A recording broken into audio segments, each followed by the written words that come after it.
Alors, la thématique de ces trois prochains films, on est sur Loup-garou, c'est ça? Loup-garou, tout à fait. Il y en a tant. Une intro. Bon, bah, allez, en grand mot, les grands remèdes. Attends un instant. Je ouvre la fenêtre, hein.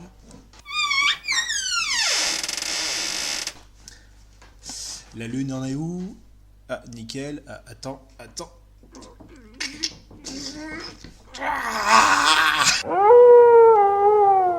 Mais le générique!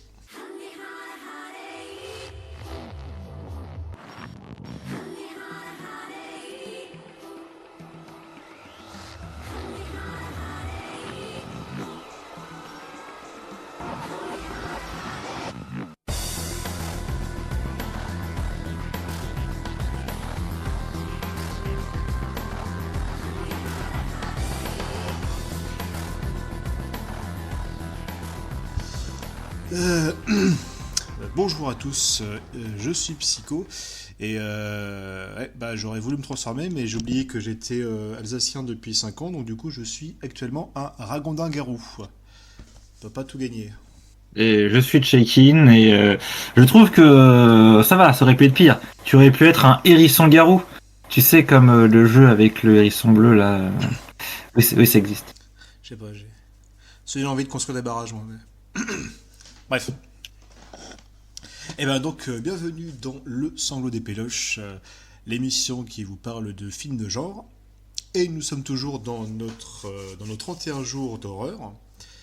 Nous sommes là pour couvrir actuellement les films 12, 13 et... Non, oula. 11, 12 et 13. Non. Attends. Non, c'est pas ça. Wow.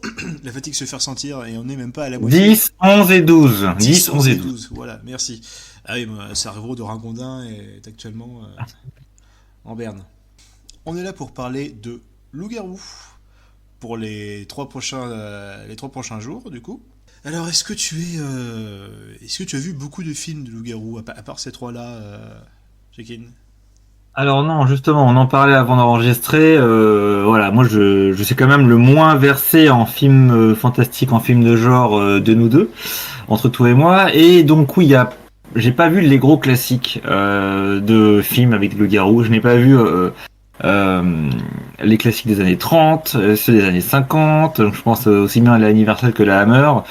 Voilà, moi c'est une figure de monstre classique avec laquelle je ne suis pas très familier. Donc j'ai découvert avec trois films qui ont une approche moderne, chacun d'un style différent, mais chacun c'est une version modernisée de Loup-garou. Mhm. Du coup, je vais avancer avec précaution sur les films.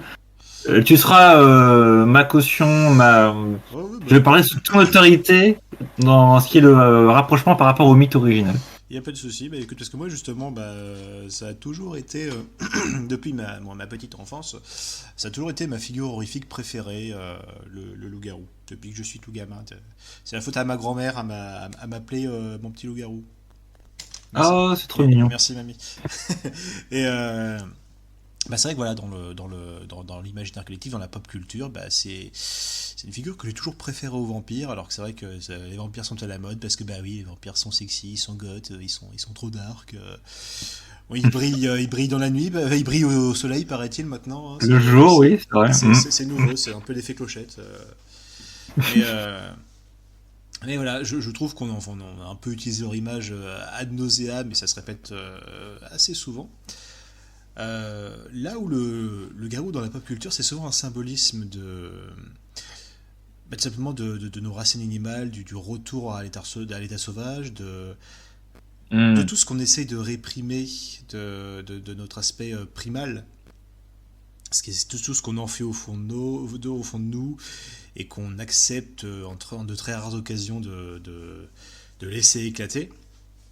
Je pense qu'à notre époque actuelle où on a un peu tendance à réfléchir de moins en moins, à réagir avec extrême violence à la moindre contrariété, hein, que ce soit sur les réseaux, même dans la vraie vie, maintenant de plus en plus.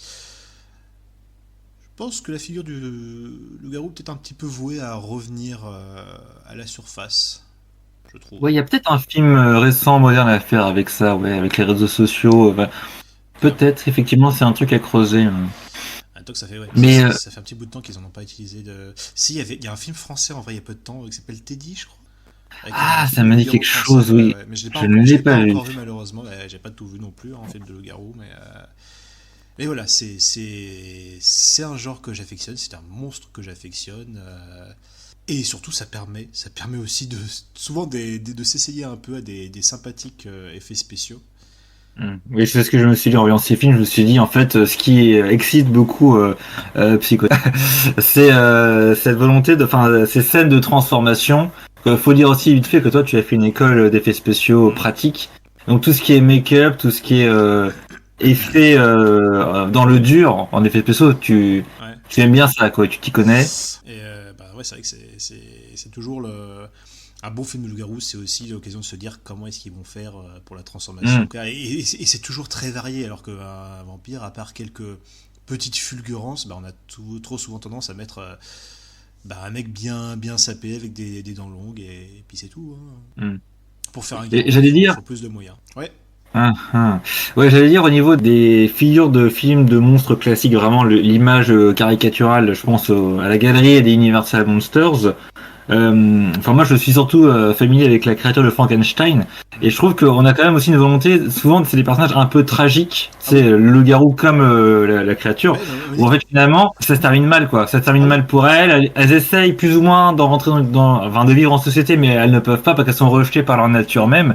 Je trouve qu'il y a un parallèle entre ces deux-là qu'on n'a pas forcément avec toutes les créatures. Je connais pas toutes les Oui. créatures de. C'est vrai que le vampire, lui, est très souvent montré comme relativement maléfique, hein, enfin Ouais. fondamentalement mauvais, dans le sens où il reste très maître de son corps, de ses émotions et tout ça, et donc c'est plus ou Il moins. est intelligent, il veut manipuler C'est les ça autres. Et... exactement, là où le loup-garou n'a souvent pas le choix. Enfin, là, le principe de malédiction est vraiment mis en avant. Là où, on va dire, la créature de Frankenstein a un côté tragique dans le sens où il est incompétent avec la société parce que il est comme ça, il est né comme ça, donc dès le départ, c'est plus ou moins foutu pour lui dans le monde dans lequel il évolue. Là où le garou, il y a cette notion de descente irrémédiable. Mm. Tu sais que ça va arriver, et c'est souvent une occasion de voir le personnage qui est au centre d'un récit de loup-garou, tenter de combattre ses pulsions, tenter d'arranger les choses et rater malheureusement, et ça finirait souvent par des morts malgré lui, et finalement sa propre mort provoquée souvent en plus par un proche. C'est le cas du premier Wolfman où il est tué par son père, si je me trompe pas. Mm. Ça fait un petit peu longtemps que je l'ai vu celui-là, mais voilà, Mais je crois que c'est ça, ouais. c'est exactement ce genre de petite tragédie, et on s'est très souvent collé à ce carcan-là, en essayant de toujours varier l'enrobage, même si on trouve quelques exemples. Alors, c'est quasiment le cas des 3 films qu'on va voir, hein. C'est vraiment ce genre de petite tragédie qui est vouée à mal se terminer. Il y a quelques petites différences. Alors, moi, ça, c'était mon. Si je me gourre pas, c'était peut-être c'était mon number one des 31 jours de l'année dernière. Le film Bloodthirsty, où justement où on voyait plus ou moins la naissance d'un loup-garou par le biais d'une chanteuse. Et le loup-garou empruntait beaucoup à l'image du vampire, dans le sens où le personnage principal était un peu pris sous l'aile d'une autre personne, d'un espèce de mentor qui s'avère être secrètement un loup-garou, etc.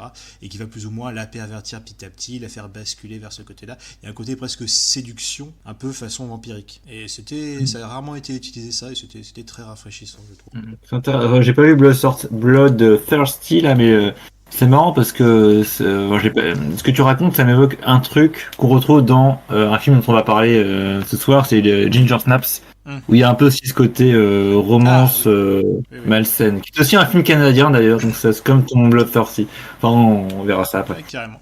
Écoute, on va s'attaquer un peu le premier film, donc le 10e jour des 31 jours.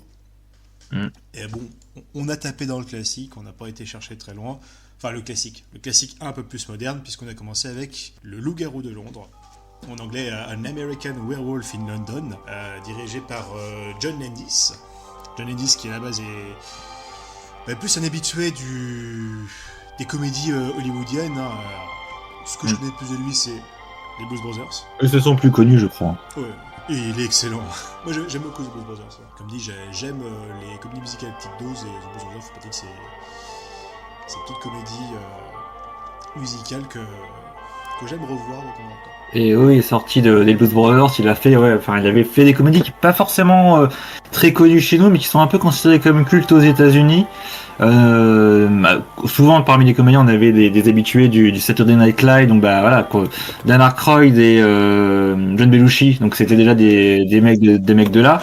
Ils ont aussi joué dans d'autres films, dans d'autres de ces films. Après, souvent les adaptations françaises ont des adaptations un peu malheureuses, et je les ai pas forcément toujours vues, donc je peux pas vous en parler dans le détail moi, mais The Kentucky Fried Movie, qui en fait en VF c'est Hamburger Film Sandwich. C'est le titre français, va comprendre. Animal House, qui est très connu aussi avec John Belushi en VF, c'est American College, je crois. Oui, c'est ça, tout à fait. Mais ouais, c'est vraiment le Blues Brothers qui l'a fait exploser derrière.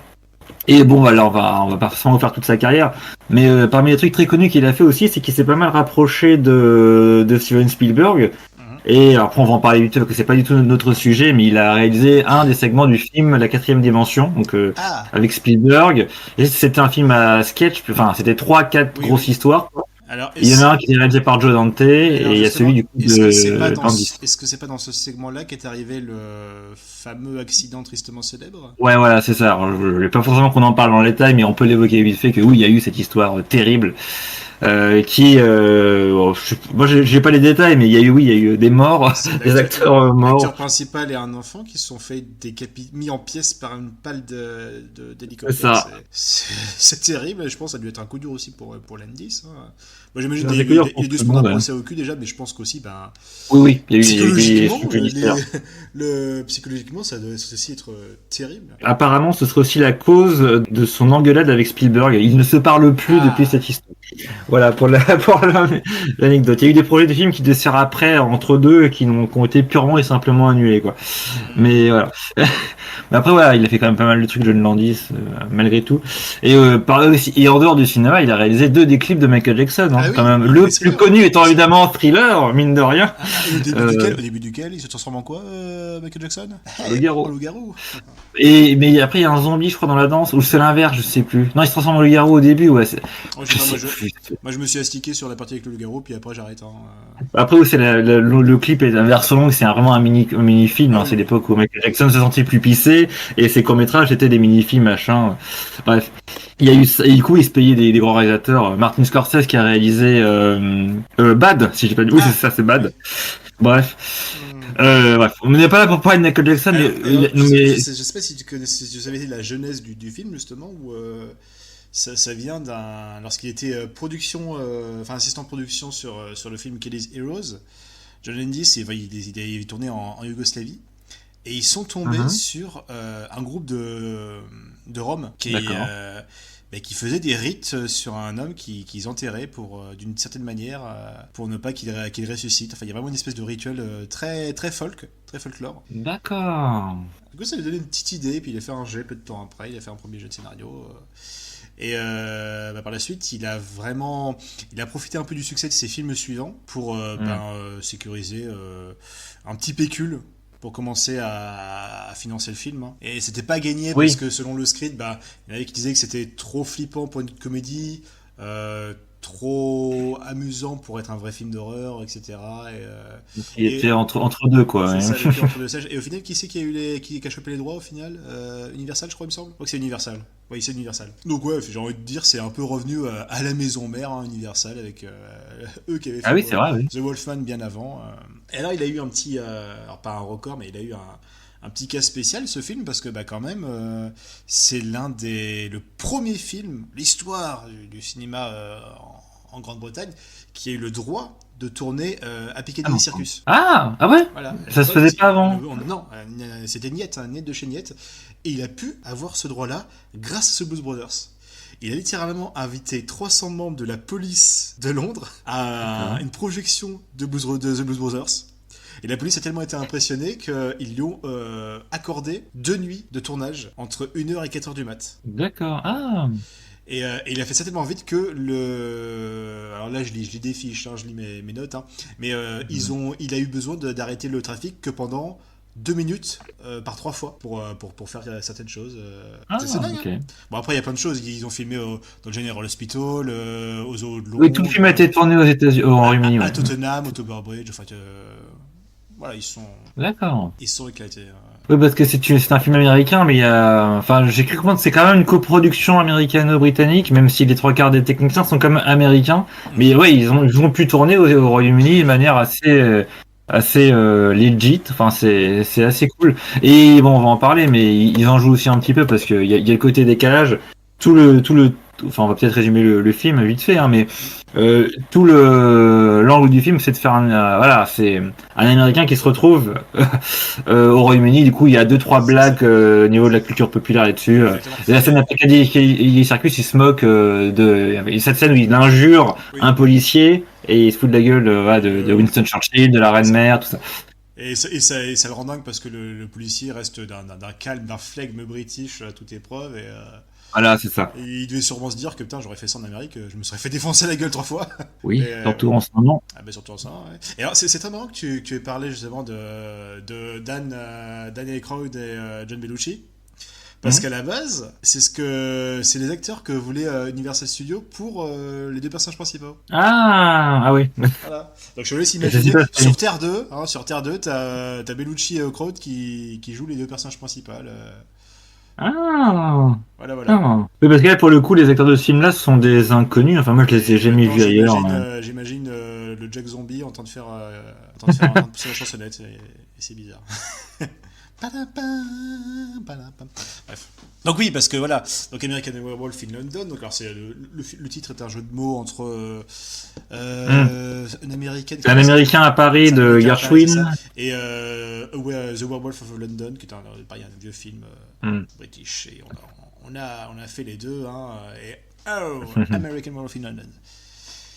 Et donc ça nous raconte l'histoire de deux Américains qui sont en backpacking un peu partout en Europe, et donc là ils sont actuellement dans les Landes britanniques, et ils vont tomber un peu sur des locaux de la Cambrousse. Ces gens-là vont plus ou moins les mettre à la porte en leur disant quand même de faire un peu attention dehors, hein, de rester sur les sentiers et tout ça, et ils vont quand même se paumer un peu. Ils vont se faire attaquer par quelque chose, un peu hors caméra, on voit pas grand chose de souvenir, non. Si, on voit quand même, on voit quand même une tête de loup, on voit quand même. Au début, j'étais persuadé parce que c'est un film que j'avais vu il y a très longtemps, et là je l'ai revu.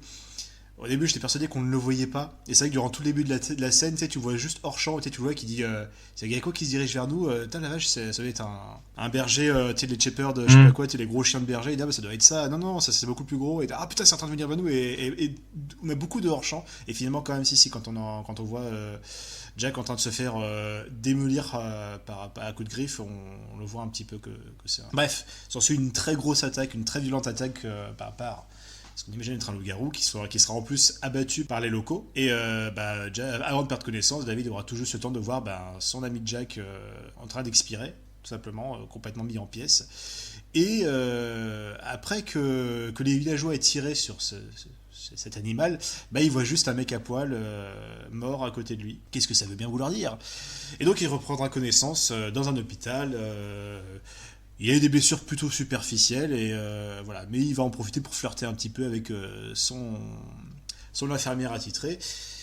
Mais dans les jours qui suivent, il va se sentir un petit peu bizarre. Il va avoir des espèces des rêves de plus en plus étranges, des hallucinations de son ami mort Jack, qui viendra lui parler à plusieurs moments. Et il semblerait qu'il aurait chopé un vilain cas de malédiction lycanthropique.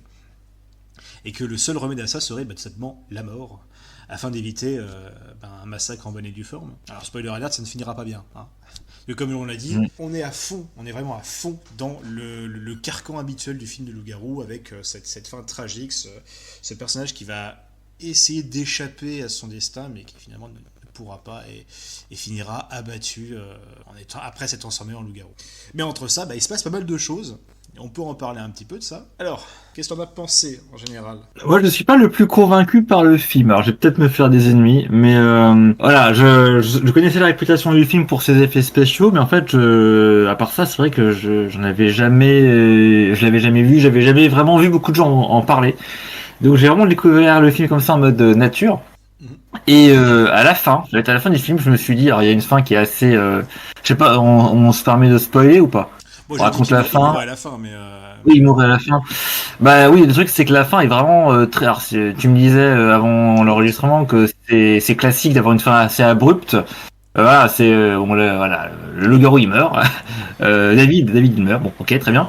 Mais le truc c'est que on reprend vraiment, ouais, on reprend vraiment la fin d'un film à la Universal classique, c'est-à-dire que le monstre meurt, bam, on met le générique direct, c'est tout. Mais alors là, c'est vrai que c'est fait avec une violence et avec un décalage comique. Parce qu'on a du coup l'infirmière, la petite amie qui commence à être en sanglots, et elle est interrompue par paf le générique qui arrive avec une musique guillerette. Il y a beaucoup de musique en décalage dans tout le film. La scène de transformation, elle se fait avec une musique assez joyeuse aussi Ouais, quand il se transforme pour la première fois. t'as regardé ce que c'était comme musique? C'est que des Non, chansons c'est que des chansons qui parlent de lune. Ah oui, voilà, d'accord, Toute la bande son, d'accord. ce n'est que des chansons qui parlent de lune. Je me suis pas penché sur les lyrics, mais Ils ont ok. loupé l'occasion de mettre Fly Me to the Moon. Hein. Et moi, Oui, bah moi je pensais qu'il y je avait l'ai mis ça. sur Instagram. C'est pour ça, je me suis dit, c'est dans le film, moi je croyais. Mais... On a plus ou moins deux versions de Blue Moon. On a Moon Dance, on a Bad Moon Rising, une autre version de Blue Moon. Mais du coup, ça fait partie du décalage comique qu'il y a dans le film. Et du coup, oui, à la fin, je me suis dit, alors, entre guillemets, tout ça pour ça. C'est-à-dire, en gros, je suis pas du tout contre que ça termine de manière tragique dans les films. Au contraire, j'aime ça, hein, les fins tristes, y a pas de problème. Mais le truc, c'est que j'ai l'impression que le film, pratiquement, c'est pas t'interdit de pleurer, mais te dit, regarde, moi, je voulais pas te faire pleurer, je voulais juste te faire rire avec des décalages, avec cette figure de loup-garou. Et en fait, je me suis dit, mais du coup, à quoi bon? Parce que le film est quand même drôle, il y a des moments assez rigolos. J'ai rigolé de bon cœur sur 2-3 dialogues, 2-3 échanges. Il a un petit cynisme. Là, je parle Il a surtout un petit cynisme, je trouve. Ouais. ouais, il y a 2-3 trucs. Bah, il y a toute une séquence qui se passe dans un cinéma porno, voilà, avec les. Ah ça, on en a pas parlé parce que dans les hallucinations du héros, il y a donc son. Ouais, il va voir son ami Jack. Et il y a aussi les autres victimes qu'il va rencontrer. C'est ça, c'est en gros, bon, dans les détails, il va voir le fantôme, on va dire, de Jack, parce que celui-ci, en gros, a été mis, selon on va dire, le folklore de ce film. Parce que j'ai l'impression que tous les films de loup-garou ont un folklore très différent, mais déjà même dans la vraie vie véritable, enfin dans la vraie vie, dans nos légendes, il y a autant de descriptions de loup-garou qu'il y a de cultures différentes. Hein. Ça me rassure d'entendre dire ça. J'avais peur de dire des bêtises, moi, sur. C'est aussi ce qui est fascinant, c'est que ouais, on en a plein, mais énormément, même entre pays et localement. Nous, par exemple, moi dans mon Berry natal, il y avait les birettes. On a les birettes qui sont des espèces de loups-garous qui peuvent aussi se transformer en sangliers. On a les loupeux qui sont des espèces de ghouls loups qui sont plutôt sympathiques et passent plutôt leur nuit adossés au mur des cimetières à parler entre elles. Et on a aussi, alors ça c'est un truc qui était très connu dans le Berry, on a les meuneux de loups, et parce qu'avec l'accent berrichon on ne prononce pas le R final. Et un meuneux de loup, c'est un ancien loup-garou qui a gardé des affinités avec les loups qui sont un peu des bergers, mais avec des loups au lieu de moutons. On a un très beau folklore dans le Berry. D'accord. Ouais, c'est intéressant. Et voilà, tout ça pour dire, j'ai totalement perdu le fil. Chacun des versions différentes, quoi. Oui. Que dans, évidemment, le folklore de ce film, eh ben, les victimes des loups-garous sont condamnées à être des âmes errantes parce que ce n'est pas une mort naturelle. Et donc, Jack est une âme errante et va donc hanter à 3-4 reprises au moins. Je crois que c'est 3 fois. Il va 3 fois hanter à Sainte Trinité. Il va 3 fois hanter David au cours du film. Il va être à différents niveaux de putréfaction. C'est qu'au début que tu le vois, il est tel qu'il était à sa mort. Puis tu le verras un peu plus émacié, un peu plus faisandé. Et à la fin, c'est quasiment un squelette. Hein.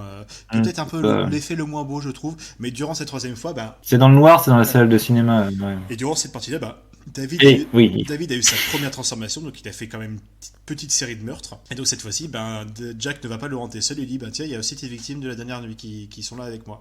Et donc on a cette scène très cynique et un peu effectivement un peu drôle où dans ce comique, dans ce cadre un peu chelou qui est cinéma porno, on a tous les morts qui sont en train de débattre sur la meilleure manière dont ils devraient se suicider en fait.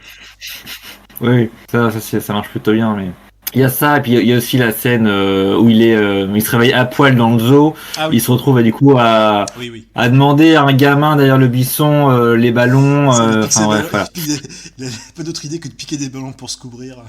Puis après, après il pique la veste d'une femme et du coup il se retrouve pieds nus et à poil, mais il a une meuf et il va il prend le bus quoi. Il y a cet échange avec le londonien. Il fait plutôt froid aujourd'hui, alors que le mec, enfin, ouais, il y a clairement un souci. Ouais, moi, j'étais mort de rire, j'avoue. Il y avait là, pour le coup, on reconnaît vraiment le côté Blues Brothers. C'est vraiment ce petit côté absurde. C'est ça. Il y a un côté humoristique qui fonctionne quand même relativement bien, ça, il y a pas de problème. Beaucoup dans les dialogues aussi, je trouve que c'est assez sympa. Mais je me suis dit, ça se termine quand même de manière tragique. Et j'ai l'impression que le film ne veut pas être tragique. Et du coup, il dit, oui, bah du coup, c'est tragique, mais regarde, c'est une blague, on rigole. Et du coup, je me suis dit, mais l'humour est sympathique, mais c'est pas non plus des phrases cultes que je vais te ressortir en sortant. Voilà, tu vois, c'est pas Wayne's World, tu vois, je sais pas comment te dire, tu vois. Et sorti, c'est pas les Blues Brothers, c'est pas Ghostbusters, tu vois, c'est voilà. Et sorti de ça, je trouve que il y a pas le côté non plus tragique à fond. Et finalement, je me suis dit, le seul truc que le film a qui est vraiment singulier, qui fonctionne, c'est ses effets spéciaux et surtout en fait cette scène de transformation que tu as plus ou moins au milieu du film. Mais je trouve qu'en dehors de ça, moi il m'a manqué un truc quoi, et ça m'emmerde vraiment quoi. Et peut-être qu'effectivement sur Terre 2, cette version avec Belushi et Aykroyd, peut-être qu'elle est plus sympathique, parce que les acteurs sont peut-être, enfin les acteurs de ce film-là sont tous très bons, hein, mais après c'est des inconnus complets. Moi j'aime beaucoup Dan Aykroyd. Comment il s'appelle? Oui c'est Ray. Ray a toujours été mon Ghostbusters préféré hein, de toute manière. Moi je vous le dis, tout le monde adore Bill Murray. Non, moi je suis sur Dan Aykroyd, je suis sur Ray. Je préfère le mec qui est enjoué, qui est sympathique. Voilà, le cynisme de Bill Murray, c'est rigolo 2 secondes, tu vois. Bref, on s'en fout. Bref, moi j'adore Dan Aykroyd et ouais, peut-être que l'avoir dans ce film-là aurait pu être mieux. Peut-être qu'on aurait une performance plus habitée, je ne sais pas. Mais en tout cas, ouais, je trouve que le film danse sur les deux pieds, danse sur deux. Je sais pas comment dire, je sais pas comment terminer ma phrase. Je comprends cette anecdote là, le fait qu'on lui a refusé le script pendant près de 10 ans à Landy sur le fait que le film était à la fois ni assez drôle ni assez horrifique, et je trouve que ouais ça se retrouve dans le produit final quoi. C'est que le film n'assume pas ni son côté humoristique ni son côté dramatique horrifique, et il me manque un truc, voilà. J'ai l'impression de tourner en rond, mais je sais pas comment tu te places toi sur ce film. Bah, tu vois justement, moi, c'est curieux que tu dis ça parce que j'ai pas vraiment vu le côté comique de la fin. J'ai pas vu ce côté coupure et refus de la tragédie. Pour moi justement, la chanson est joyeuse parce que bon, bah, c'est la fin, c'est le générique de fin, et puis c'est une chanson qui parle de lune également. Donc j'ai pas trouvé ça spécialement soin à la fin. Ah ouais. Oui. Après c'est vrai que ça change d'une grosse envolée orchestrale qu'on aurait eu chez Universal, mais non, je n'ai pas spécialement vu une fin qui casse sa tragédie. Elle est abrupte, certes, mais j'ai pas trouvé spécialement, j'ai pas spécialement vu un refus de la tragédie. Ça t'a pas gêné? Non, ça m'a pas spécialement gêné. Ouais, moi je trouve que c'est vrai, ça manque peut-être un peu d'humour, et c'est vrai que justement l'humour il est à part un petit peu dans les dialogues. Petit peu, je trouve, c'est l'interaction souvent entre Jack et David au début, ou même un petit peu plus tard, même quand Jack est mort, quand Jack est en fantôme, il y a quand même quelques petites interactions dedans. Mais je trouve au contraire que souvent les côtés comiques sont très isolés du reste. Toi, t'as la scène, on va dire, t'as la scène où il est en loup-garou qui est un petit peu horrifique. Et la scène dans le métro avec le garou marche plutôt bien, je trouve. Et là, elle est pas du tout comique. Ouais. Et après seulement, tu as vraiment la scène où il est à poil et t'as tout ce petit sketch. Oui. Et c'est vraiment isolé. Pour le coup, je trouve que c'est quand même pas mal isolé. Non, mais je suis d'accord là-dessus, ouais. J'ai l'impression qu'on a quand même une perception assez similaire du film, mais que moi je bloque sur la fin, alors que toi, du coup, non, ça te convient tout à fait. Pour moi, c'est c'est plus un détail qu'autre chose, la fin, maintenant. D'accord. C'est peut-être un détail pour moi, mais pour toi, ça veut dire beaucoup. Et du coup, dit comme ça ne rime pas du tout. Merde. Mais après, c'est vrai que c'est un décalage qu'on a déjà vu dans des films. On a parlé du remake là, il y a quelques émissions, mais l'original Evil Dead, pareil, à la fin, t'as une musique rigolote guirette dans le générique de fin. Oui, il y a du Charleston, il me semble. Ouais, c'est ça. Mais c'est disons que le ton du film était quand même différent, quoi. T'as une espèce de montée au fur et à mesure dans le n'importe quoi, sur les dernières séquences du film. Et t'as ce dernier plan qui est quand même dans le fameux dernier plan d'Evil Dead, qui tu sais qu'il va être surpris à la fin. Voilà. Ça se termine mal, mais disons que là on est vraiment dans la tragédie en fait. À la fin j'ai fait mon point sur le loup-garou. Je fais un anglicisme là, mais sur le loup-garou de Londres, voilà, t'as quand même le côté. Ça se trouve, il y a peut-être que ce choix de montage était peut-être pas initial et qu'à la base on devait se terminer vraiment sur une envolée plus dramatique. Et là, c'est vrai vraiment, c'est le fait qu'on s'arrête longuement sur les sanglots de la fille, et en fait, finalement, bah, on la coupe en plein élan, quoi. Et il y a un côté vraiment, ouais, pied de nez, un côté limite doigt d'honneur au spectateur. Moi, je l'ai vraiment vécu comme ça, tu vois. Mais et je l'ai pas sur Evil Dead. Evil Dead, c'est terminé dans tous les cas, et c'est comme dans Freddy où t'as un dernier truc un peu choc à la toute fin, quoi. Et voilà. Là, pour le coup, non, on s'attend pas à un truc de choc, et on l'a, et ce truc choc n'est même pas dans la narration, genre le dernier monstre qui surgit dans le Seizu, c'est vraiment le montage qui te surprend, c'est vraiment la coupe, clac. Tu vois ce que je veux dire? C'est une espèce de jeu presque méta avec le spectateur. Ouais, non, Et tu as aussi avec les chansons d'ailleurs. Oui, oui, bah oui, oui, oui, oui. Et alors, par contre, je pense, bon, un point, je pense, sur lequel on tombe d'accord, c'est les make-up. Oui, Le make-up est oui. génial. Ça, c'est... La scène de transformation, elle marche extrêmement bien, quoi. Et t'es assez mal pour Je le vais mec. me poser là, hein, je pense qu'on n'a pas fait de mieux en termes de transformation à l'heure actuelle. Surtout à l'heure actuelle où maintenant on est plus à fond sur sur du CGI. Ouais. En termes de transformation détaillée surtout, parce que c'est vrai qu'il y avait pas mal de transformations où on va vraiment pas montrer grand chose, on va pas oser montrer grand chose. De se souvenir, faudrait que je revoie Bloodthirsty. Faudrait que je revoie Bloodthirsty. Et il me semblait qu'il y a une transformation qui était pas trop mal, mais dont on n'avait pas non plus énormément de choses. Là, On voit pas tout le corps, mais là on voit tout. Ouais. C'est vrai que ouais. Quasiment tout. Alors, c'est Rick Baker qui s'est chargé des make-up. Alors Rick Baker, c'est le grand maître du SFX, enfin du practical, SFX practical. Tom Savini, on est d'accord, c'est un grand maître du gore, mais Rick Baker, il fait des bestioles, il fait des créatures, il donne vie à des monstres, lui, littéralement. Et la transformation, ils se sont déchirés là-dessus. On voit les mains s'allonger, on voit ça se tend, voilà, il y a des gros plans sur les poils qui poussent. Alors évidemment, ils ont été filmés à l'envers. En réalité, ils tiraient les poils, enfin ils rentraient les poils dans la fausse peau en tirant dessus. Et ils ont juste repassé ça à l'envers pour que les poils aient l'air de sortir. Le museau, voilà, le nez qui s'allonge pour faire cette espèce de museau, enfin c'est super bien fait. Et voilà, et on te montre effectivement une transformation longue et douloureuse. Et qui est contrebalancée par une musique. Voilà. Ça change des loups-garous Twilight qui se transforment en 2 secondes avec un CGI dégueulasse. Oui, c'est vrai. Oui. Bon, on s'entend aussi sur le fait que la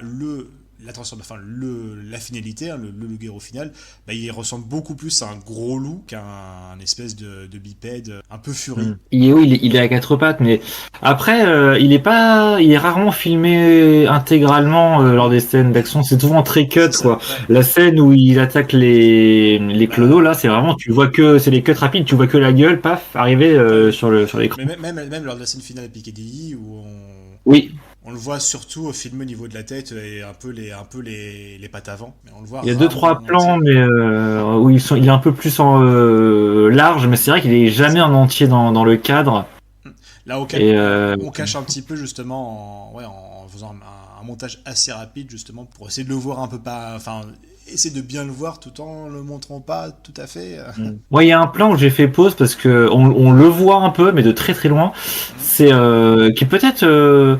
Je sais pas quelle est la meilleure scène du film. Moi, j'hésite entre la transformation même ou la scène dans le métro, là où il pourchasse le mec dans le métro qui est tout seul.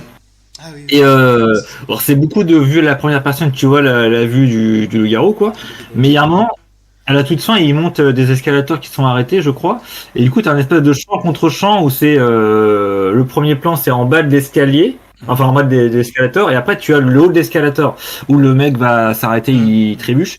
Et sur ce plan-là, du coup, tu vois donc en plongée tous les escalators et tu vois le loup s'approcher. Du coup, tout au loin, tout en haut de l'image, et tu la vois pratiquement en entière, quoi.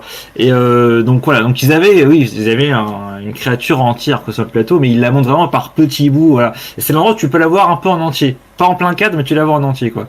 Mais c'est très très subtil, quoi. Tu la vois pas longtemps, quoi. Ils travaillent leurs effets de surgissement à l'écran, faut qu'on la voit le moins possible. J'ai l'impression que c'était l'effet voulu. Par contre, il y a le loup-garou que je trouve absolument parfait. Hein. Alors, peut-être que certains, ça dépend. Il y a des gens qui préfèrent qu'un loup-garou soit un peu plus soit bipède. Bon, là, c'est plus un très très gros loup.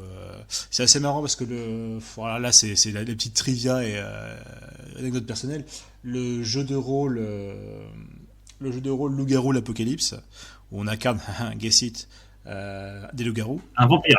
Ah non, Ouais, non, mais ça c'est l'autre. Mais c'est par le même, c'est le même univers où il y a le jeu de rôle Vampire la Mascarade. Et justement, oui, Ah, tu as 5 niveaux de transformation quand tu es un loup-garou. Et tu as alors c'est le Krynos, je crois que c'est le Krynos, et qui est justement une espèce de forme intermédiaire où c'est juste un gros loup, et on te dit clairement l'inspiration c'est le loup-garou de Londres. C'est un très gros loup, un peu démoniaque. d'accord. Voilà. Juste en dessous, Là, t'as, ce juste film en m'a dessous, t'as marqué. la forme totalement loup du loup-garou. Et là, c'est un peu, voilà, c'est la forme entre le loup la forme de loup-garou bipède à la Dog Soldiers. Dog Soldiers. Ouais, un autre film avec des soldats qui se retrouvent confrontés à des loups-garous. Et là, on est sur du gros loup-garou, tu sais, bipède, vraiment le classique un peu jeu vidéo finalement. Ah, tu veux dire. Moi, j'ai une vision dans certains jeux de combat, des fois, t'as des espèces de Voilà. loups-garous dans. Comment ça C'est, s'appelle? Dans Killer Instinct, t'en as un comme ça. Il y a le Bloody Bloody Roar où c'est Roar, que bien des sûr, voilà, animaux oui, oui, et oui. t'as un loup-garou dans le lot, bien Ou sûr. la version ou le remake PS2 de Altered Beast. Ah, Altered Beast, oui.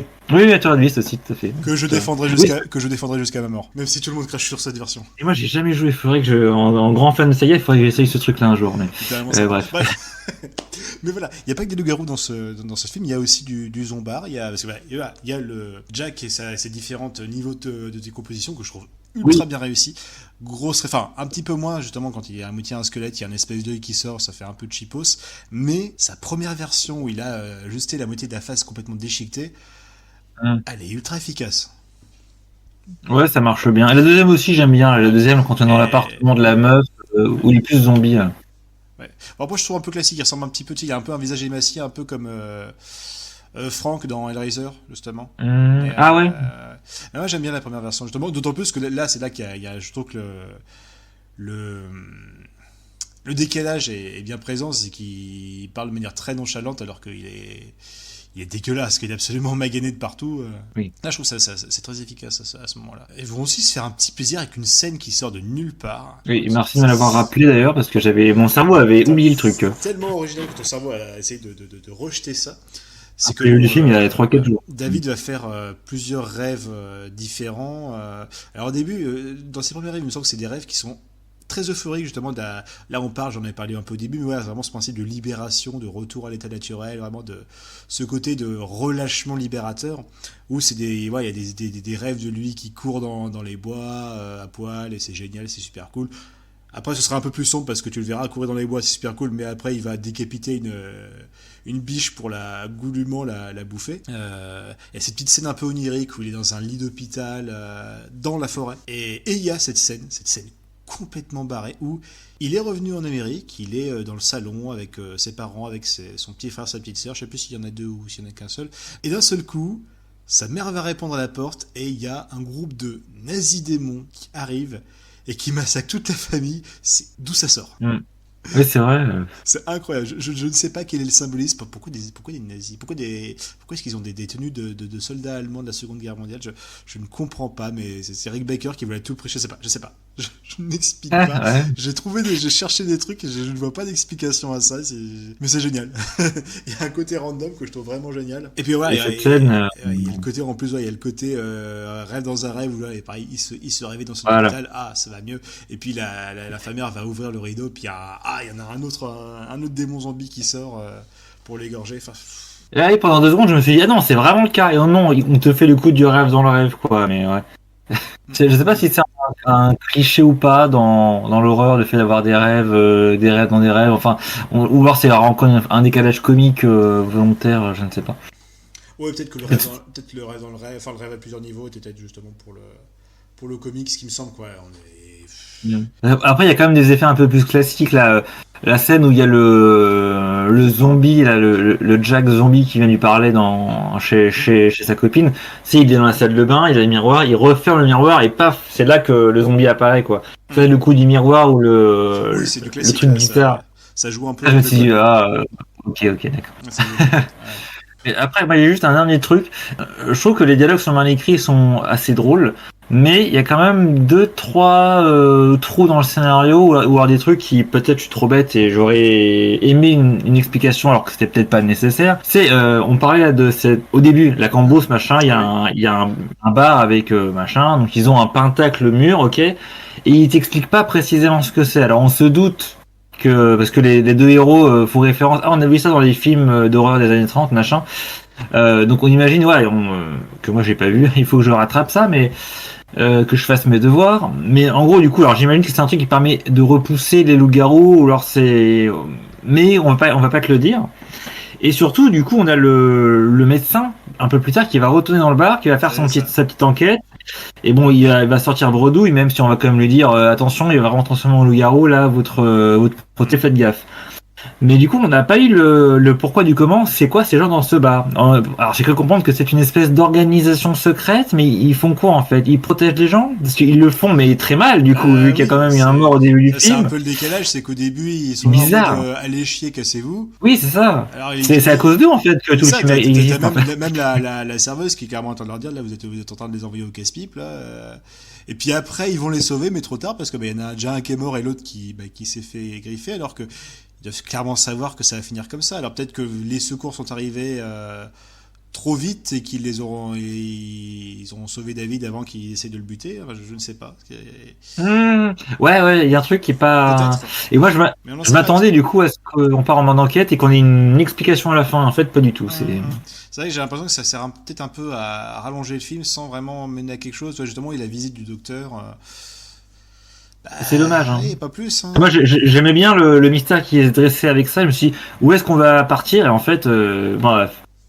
Ça finit par être éjecté après 40 minutes de film, quoi. Ouais. Et bon, écoute, c'est comme ça. Voilà, tant pis. Ça arrive. Quelques petites. Oui, je le conseille, ça. Oui, il y a quelques petits trous dans ce scénario, effectivement. Je pense que c'était pas la priorité du film, quoi. En tout cas, toujours est-il que publiquement, le film a fait il a bien marché, hein. Une bonne petite recette, hein. Budget de 5, presque 6 millions, et il en a rapporté 62. Donc, c'est pas un carton comme Ghostbusters, mais le film a bien fonctionné en dépit de son budget. On est sur une très bonne réussite. Hein. En plus qu'ils ont peut-être reçu un prix de meilleur film d'horreur. Et de c'est ça, le film meilleur make-up en plus, donc on peut dire que ça va. C'est un bon succès. Oui. Non, moi j'ai pas vu. Pardon, je laisse finir. Vas-y. Non, mais j'allais dire au niveau du prix du coup aux Oscars, comme tu dis, ils ont eu des Academy Awards et des meilleurs films d'horreur et des meilleurs maquillages pour Rick Baker. Et moi j'ai appris, alors c'est un autre film peut-être qu'on aurait pu mettre à une liste qu'on verra peut-être un autre jour, mais la même année il y a un film de Joe Dante qui s'appelle Hurlement, sorti en 81. The Howling, oui. Tout à fait.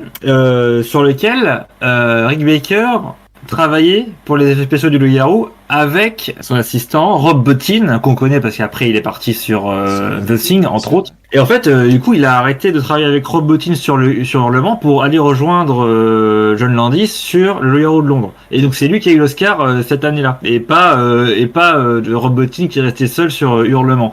Voilà. Mais Hurlement aussi a été un vrai carton public. Il y a eu plein de suites derrière. Je crois qu'il y a eu un remake bien après. Suite, même, moi j'ai pas vu toutes les suites, donc je pourrais pas dire. D'accord. C'est vrai que c'est un peu parti en couille. Après, je suis pas un grand fan de cette version de loup-garou là de The Howling. La transformation est intéressante, la transformation est cool. D'accord. Le résultat final, c'est très con. Je trouve qu'ils ont des trop grandes oreilles, ça fait un peu le lapin-garou de loin. Ah ouais, ouais, je suis curieux, je verrai ça un jour en tout cas. Ce sera à voir, ouais. Très bien. Moi, comme dit, j'aime ce film, en tous les cas. C'est un film que j'aime revoir. Et je le conseille. Donc pour moi, c'est un tiercé gagnant. D'accord. Moi, je sais pas trop. J'ai aimé, pas complètement. Je suis un peu mes figues, mes raisins, quoi. Encore une fois, moi, c'est vraiment la fin, et du coup, rétrospectivement, tout le ton du film, je sais pas ce que le film essayait de chercher comme thématique, c'est ce que le film essayait de dire, donc ça m'emmerde un petit peu. Je pense pas que je le recommanderais forcément. Je pense pas que je le reverrai forcément. Donc ouais, je suis désolé, mais je suis pas fan de ce film. Écoute, on peut pas tout. Tu le conseilles ou pas? Non, je conseillerais pas ce film. Même si je lui accorde la qualité de sa scène de transformation de Legar où l'Oscar était mérité. Il y a aucune embrouille. Mais voilà, c'est pas. J'ai pas vu tout le cinéma de John Landis, mais pour moi c'est pas son meilleur film. C'est l'un de ses plus connus qu'il a fait.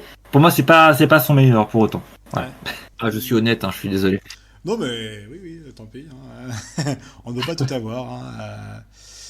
Bon, tant pis. Mais allez voir sur YouTube la scène de transformation de Loup-garou, voilà. Ça ne m'empêchera pas de remettre la note d'un nazi démon sur 20 à ce film. Parce que quand même. Je mettrais. Oui. Bah, c'est vrai que cette scène, putain, c'est ouf.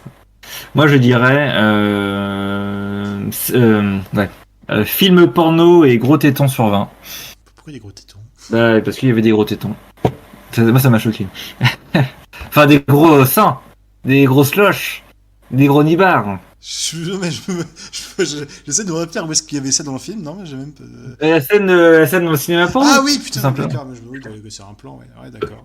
Parce que moi, j'ai fait des recherches, je me suis dit, mais du coup, ça vient d'un film, et en fait, non, ça vient pas d'un film. Donc, ça a été tourné pour ce film. Donc voilà, sacré John Landis. Ok, bon. Là, écoute, on va faire un petit bond dans le temps pour le second film. Oui. Puisque là, on arrive directement en 2000. Et on va parler de Ginger Snaps, film canadien par John Fawcett. Bon, qui n'a pas fait énormément de choses. J'avais cherché un peu sur lui, je me dis, waouh, il a fait plein de trucs. Non, en fait, non, il n'a pas fait grand chose. Il a fait des épisodes de séries, il a bossé sur Xena la guerrière, série Blade, alors je ne savais même pas qu'il y avait une série Blade. Ah oui, d'accord. Et il a fait la série Orphan Black, qui a eu son petit succès. Mais avant ça, donc, il a fait ce fameux Ginger Snaps, tournure moderne du mythe classique du loup-garou, avec un cast féminin, du coup, puisque toute l'histoire va tourner autour de deux sœurs, dont l'une, you guessed it, va se faire attaquer par un loup-garou et commencer petit à petit à se transformer. On va surtout se concentrer sur sa petite sœur et sa tentative désespérée de la guérir. Qu'est-ce que tu as pensé du coup de cette version-là? Moi, je trouve que c'est très intéressant, c'est plutôt pas mal. Mais après, il y a beaucoup de choses à dire. C'est un film qui est très généreux et qui est très écrit, je trouve. En termes de personnages, en termes de, j'allais dire, de subplot, il y a plein de petits trucs qui se mêlent de manière assez audacieuse, assez intelligente. Et oui, il y a toute une thématique qui est même pas, j'allais dire un sous-texte, mais c'est même pas un sous-texte parce que c'est dit hors par les personnages tout le long du film. On t'associe cette transformation en loup-garou à la puberté, du point de vue féminin, mais pas que. Quand je parlais des subplots, il y a tout ce truc où elle va coucher avec un mec et le mec aussi va avoir des symptômes de loup-garou, comme si c'était des MST ou voilà, c'est ça.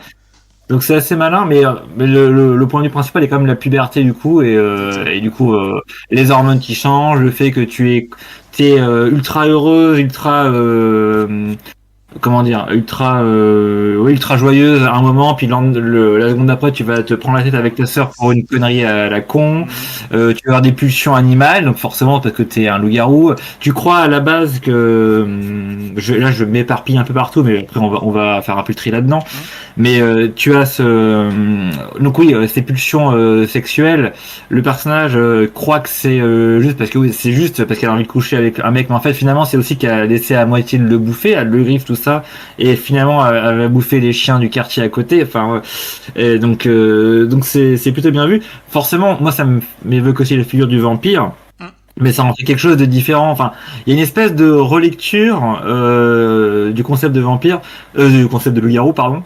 D'autant plus que ça ne respecte pas le concept de la pleine lune arrive et paf, je me transforme.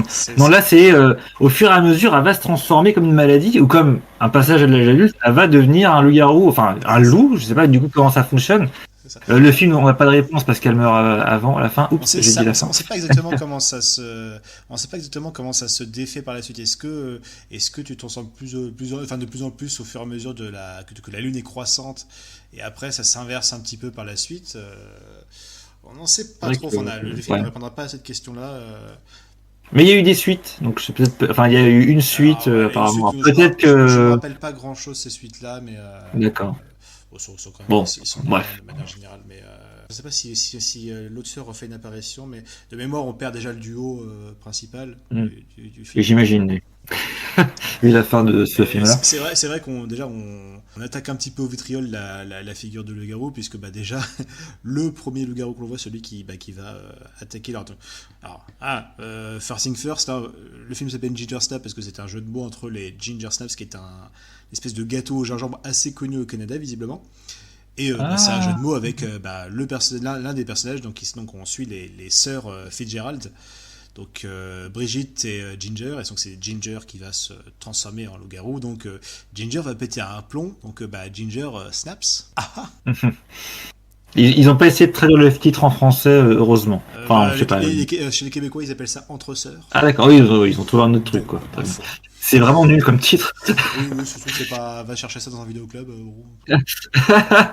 C'est rayon porno. Le mec qui parle de vidéoclub alors qu'on est en 2023, non mais.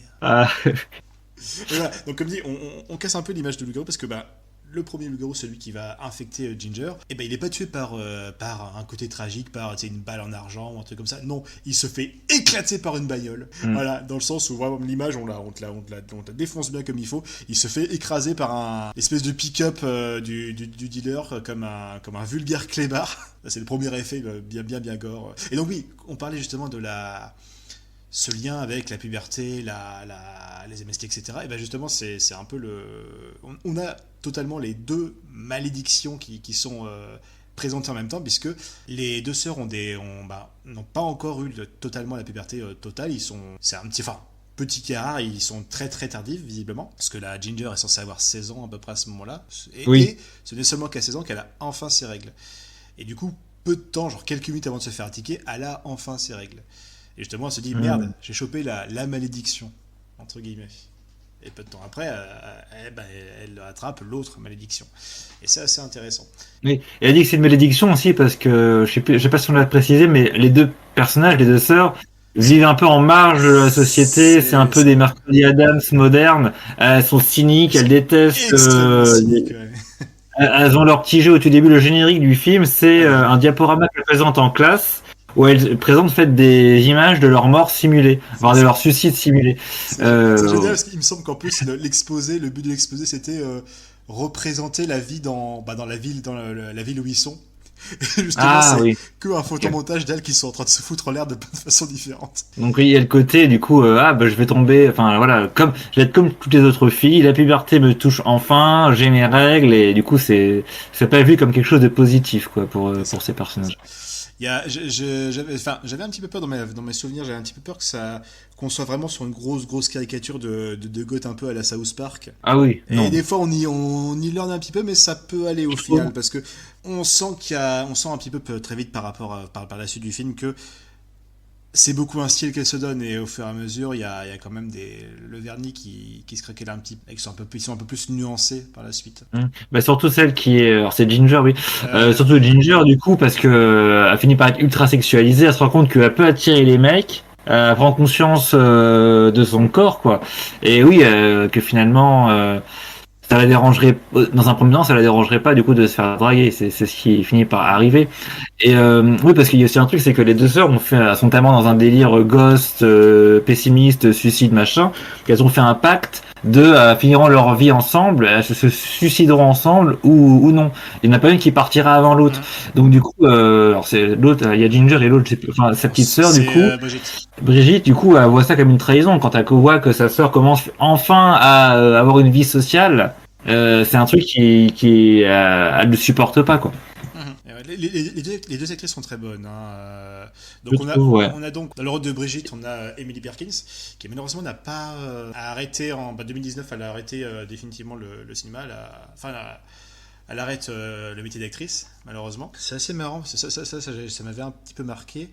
Parce que je regardais l'âge justement des actrices et ça m'a un peu marqué. Oui. Le film a été fait le film a été fait en 2000. Donc on est d'accord, Emily Perkins, c'est elle qui joue Brigitte, donc la petite sœur. Elle est de 1977, elle avait déjà 23 ans quand elle joue une gamine. Oui. C'est vrai qu'elle fait très jeune dans le film. Elle fait très jeune. Et à l'inverse, et ça c'est marrant, la grande sœur jouée par Ginger qui est jouée par Catherine Isabelle. Elle est de 1981. Donc basiquement elle avait 19 ans. Oui, alors qu'elle fait plus âgée dans le film, tout à fait. Plus âgée, ouais. C'est surprenant. Donc alors si tu veux un petit peu une petite trivia sur les actrices justement, Emily Perkins donc elle a fait alors comme c'est celle qui survit, elle a joué dans les suites, elle a joué dans Ginger Snaps 2 et dans le 3. Alors le 3 est une espèce de C'est étrange, le 3, c'est pas une préquelle. En fait, on reprend un petit peu les bases du premier film, mais on transpose ça à l'époque coloniale. Donc on a deux personnages qui ressemblent aux Sir Fitzgerald, mais qui ne sont pas les Sir Fitzgerald. Et il va se passer un petit peu la même chose, mais on a ce contexte qui est totalement différent. Voilà. Et donc Emily Perkins évidemment a joué dans les deux. Alors Catherine reprend son rôle dans le troisième film, justement. Et à part ça, Emily Perkins, c'est surtout elle qui a joué la version jeune de Beverly dans ça de Stephen King. Oui, La version téléfilm, du coup pas évidemment la version très récente. Il me semble un petit rôle dans Juno, mais elle a pas fait grand chose, c'est dommage parce que je la trouve assez douée comme actrice. Et par contre, Catherine Isabelle, là par contre elle a joué des petits rôles dans MacGyver. Évidemment, Ginger Snaps, c'est vraiment le gros rôle dans lequel on l'a découvert et dans lequel on l'a apprécié. Elle a surtout joué, alors moi je l'ai vu pas si longtemps que ça dans American Mary, qui est un film par les Sœurs Soska, un film sur canadienne aussi, il me semble, les Sœurs Soska, qui font des films très très gore, un petit peu trash, très sympathiques, film de genre. Et donc elle avait le premier rôle. Elle a bien vieilli. Puis là, on continue toujours. Elle a joué aussi dans Freddy vs Jason. Elle a fait un petit peu de tout. Mais, alors, chose amusante, faudrait que je vérifie, mais les deux ont joué dans la série Supernatural à un moment donné. Okay. Et alors, je ne sais pas quel rôle elle jouait. Si t'as quelque chose à dire, vas-y, dis-le. Parce que moi, du coup, je cherche, juste pour le lol. Non, je trouve qu'elles sont. Non, effectivement, elles sont très justes, mais aussi elles sont bien écrites, quoi. C'est-à-dire que les actrices sont bonnes, mais le texte qu'elles ont à jouer aussi marche bien. Comme tu disais, moi j'ai pas du tout été gêné par une soi-disant caricature un peu gosse, même si au tout début du film tu penses qu'on va partir là-dessus, mais je trouve quand même que c'est nuancé. Et oui, moi je me suis reconnu quand même dans ces histoires. Enfin, j'ai pas une fille gothique, mais je me suis reconnu dans ces situations entre fratries, tu vois, où parfois tu peux te prendre la tête avec ta sœur pour un détail, tu vois, un peu insignifiant, et que le lendemain, non, il s'est passé autre chose. Là, il se passe des choses très graves dans ce film-là, parce qu'on parle quand même de malédiction lycanthrope. Alors, elle essaie de chercher un remède, et finalement, elle finit par dire non, en fait, on a besoin d'être ensemble, et ça va comme ça en dents de scie jusqu'à la fin du film, où à la fin Ginger est complètement incontrôlable. Mais je trouve que c'est très bien nuancé et les actrices le rendent bien en fait. Non, moi j'étais vraiment très très pris par le film. Je me doutais que ça allait mal se terminer, mais à 50 minutes, 1 heure de film, je me disais putain c'est cool parce qu'il s'est passé plein de choses. Il me reste encore 30-40 minutes, c'est ultra généreux et c'est cool. Et j'en veux encore, tu vois. Et je vais en avoir encore, donc c'était super. Et surtout, c'est très nuancé, très bien joué, très humain, quoi. Et ça reste un vrai film de genre, tout en étant quand même un truc, entre guillemets, un film avec des ados, un peu social, quoi. Mais c'est quand même un vrai film de genre. T'as les créatures, on te les montre dans la gueule, full frontal. Enfin, on peut en parler un peu après, sur la fin avec la créature qu'on va vraiment montrer. Du coup, tu as trouvé ton information? Ouais, c'est bon. Dis-moi, avant qu'on parle sur la créature. Tu as fini, toi, du coup ouais. Oui, non, voilà, je trouve que les choses sont très bonnes. Ils ont fait 2 rôles dans Supernatural, ils ne sont pas croisés, malheureusement, leurs personnages ne sont pas croisés. Et ils n'ont pas fait de blagues sur. Malheureusement, pas de lien avec les loups-garous, ça c'est vraiment dommage. Parce que Catherine a joué une fille avec des pouvoirs de prémonition, parce qu'elle avait reçu du sang de démon. Et Millie Perkins, on l'a vu dans plusieurs épisodes, enfin beaucoup plus d'épisodes, où elle jouait une espèce de groupie totale des frères Winchester qui. C'est compliqué, mais voilà, ça joue une espèce de groupie. Mais ouais, les deux ont joué dedans. Et, c'est dommage, vous avez tellement loupé l'occasion de faire un rapport avec les loups-garous là-dedans. Ça aurait été bien. Mais ouais, alors voilà. La transformation finale en loup-garou. Encore une fois, je trouve que c'est généreux parce qu'on a une longue scène d'action, une scène de tension plutôt, qui dure bien 15 minutes. Ah oui. Et qui fonctionne, quoi. Tu sais, ils sont avec. Puis avec le mec. Ouais, avec le mec. Oui, parce que voilà, ils seront quand même pas seuls dans leur entreprise. Il y aura dealer. Le dealer c'est le dealer local et c'est aussi lui qui écrase le premier loup-garou. Donc il est, on va dire, à part Brigitte, c'est le seul qui a vu quelque chose d'étrange et qui est disposé d'en parler avec elle. Et c'est vrai, voilà, il va y avoir toute une scène de tension vers la fin. Et on va justement, c'est ça qui est intéressant, on va avoir tous les différents types de scènes vers la fin. Comme c'est ce que je dis, c'est très généreux. On va avoir de la grosse action pure, avec de la confrontation physique assez violente. On va avoir des moments où ils sont planqués, ils essaient de discrets, il y a la bestiole qui rôde dans la maison. Et tout ça, c'est suite à une autre scène un peu tendue où justement, elle n'est pas encore tout à fait transformée en loup. Tu sais, et elle est à la fête d'Halloween, et elle retrouve le dealer. T'as une espèce de montée crescendo de tension sur plusieurs scènes qui... Ouais, c'est ça. Et on a aussi, voilà, on a cette espèce de scène un peu dégueulasse et un peu psychologique où ils refont un échange, enfin, les deux sœurs font un échange de sang, du coup, enfin, Brigitte fait un échange de sang avec Ginger pour gagner sa confiance avant qu'elle se transforme totalement en espèce de louve. Et une fois qu'elle est en loup, elle va partager un repas avec elle dans cette scène plein de tension, assez dégueulasse, où justement elle vient de quasiment tuer le mec. Qui est même pas mort encore, le mec il est agonisant, et elle commence à manger des morceaux, et elle offre des morceaux à Brigitte, qui n'est pas transformée, qui est totalement humaine, hein, mais qui va essayer de jouer le jeu en se forçant à en manger. C'est une scène qui est assez intéressante, qui est très dégueulasse. Et, ouais, et là tu te dis oui, du coup c'est plié quoi, elle va devenir un loup aussi, puis en fait non, elle dégueule, c'est too much pour elle quoi. Et du coup, la scène d'action se poursuit encore, jusqu'à ce qu'elles finissent par retourner dans leur chambre. C'est comme au début du film, et c'est là que le film se termine de manière tragique. Ouais, bien sûr. Parce que, voilà.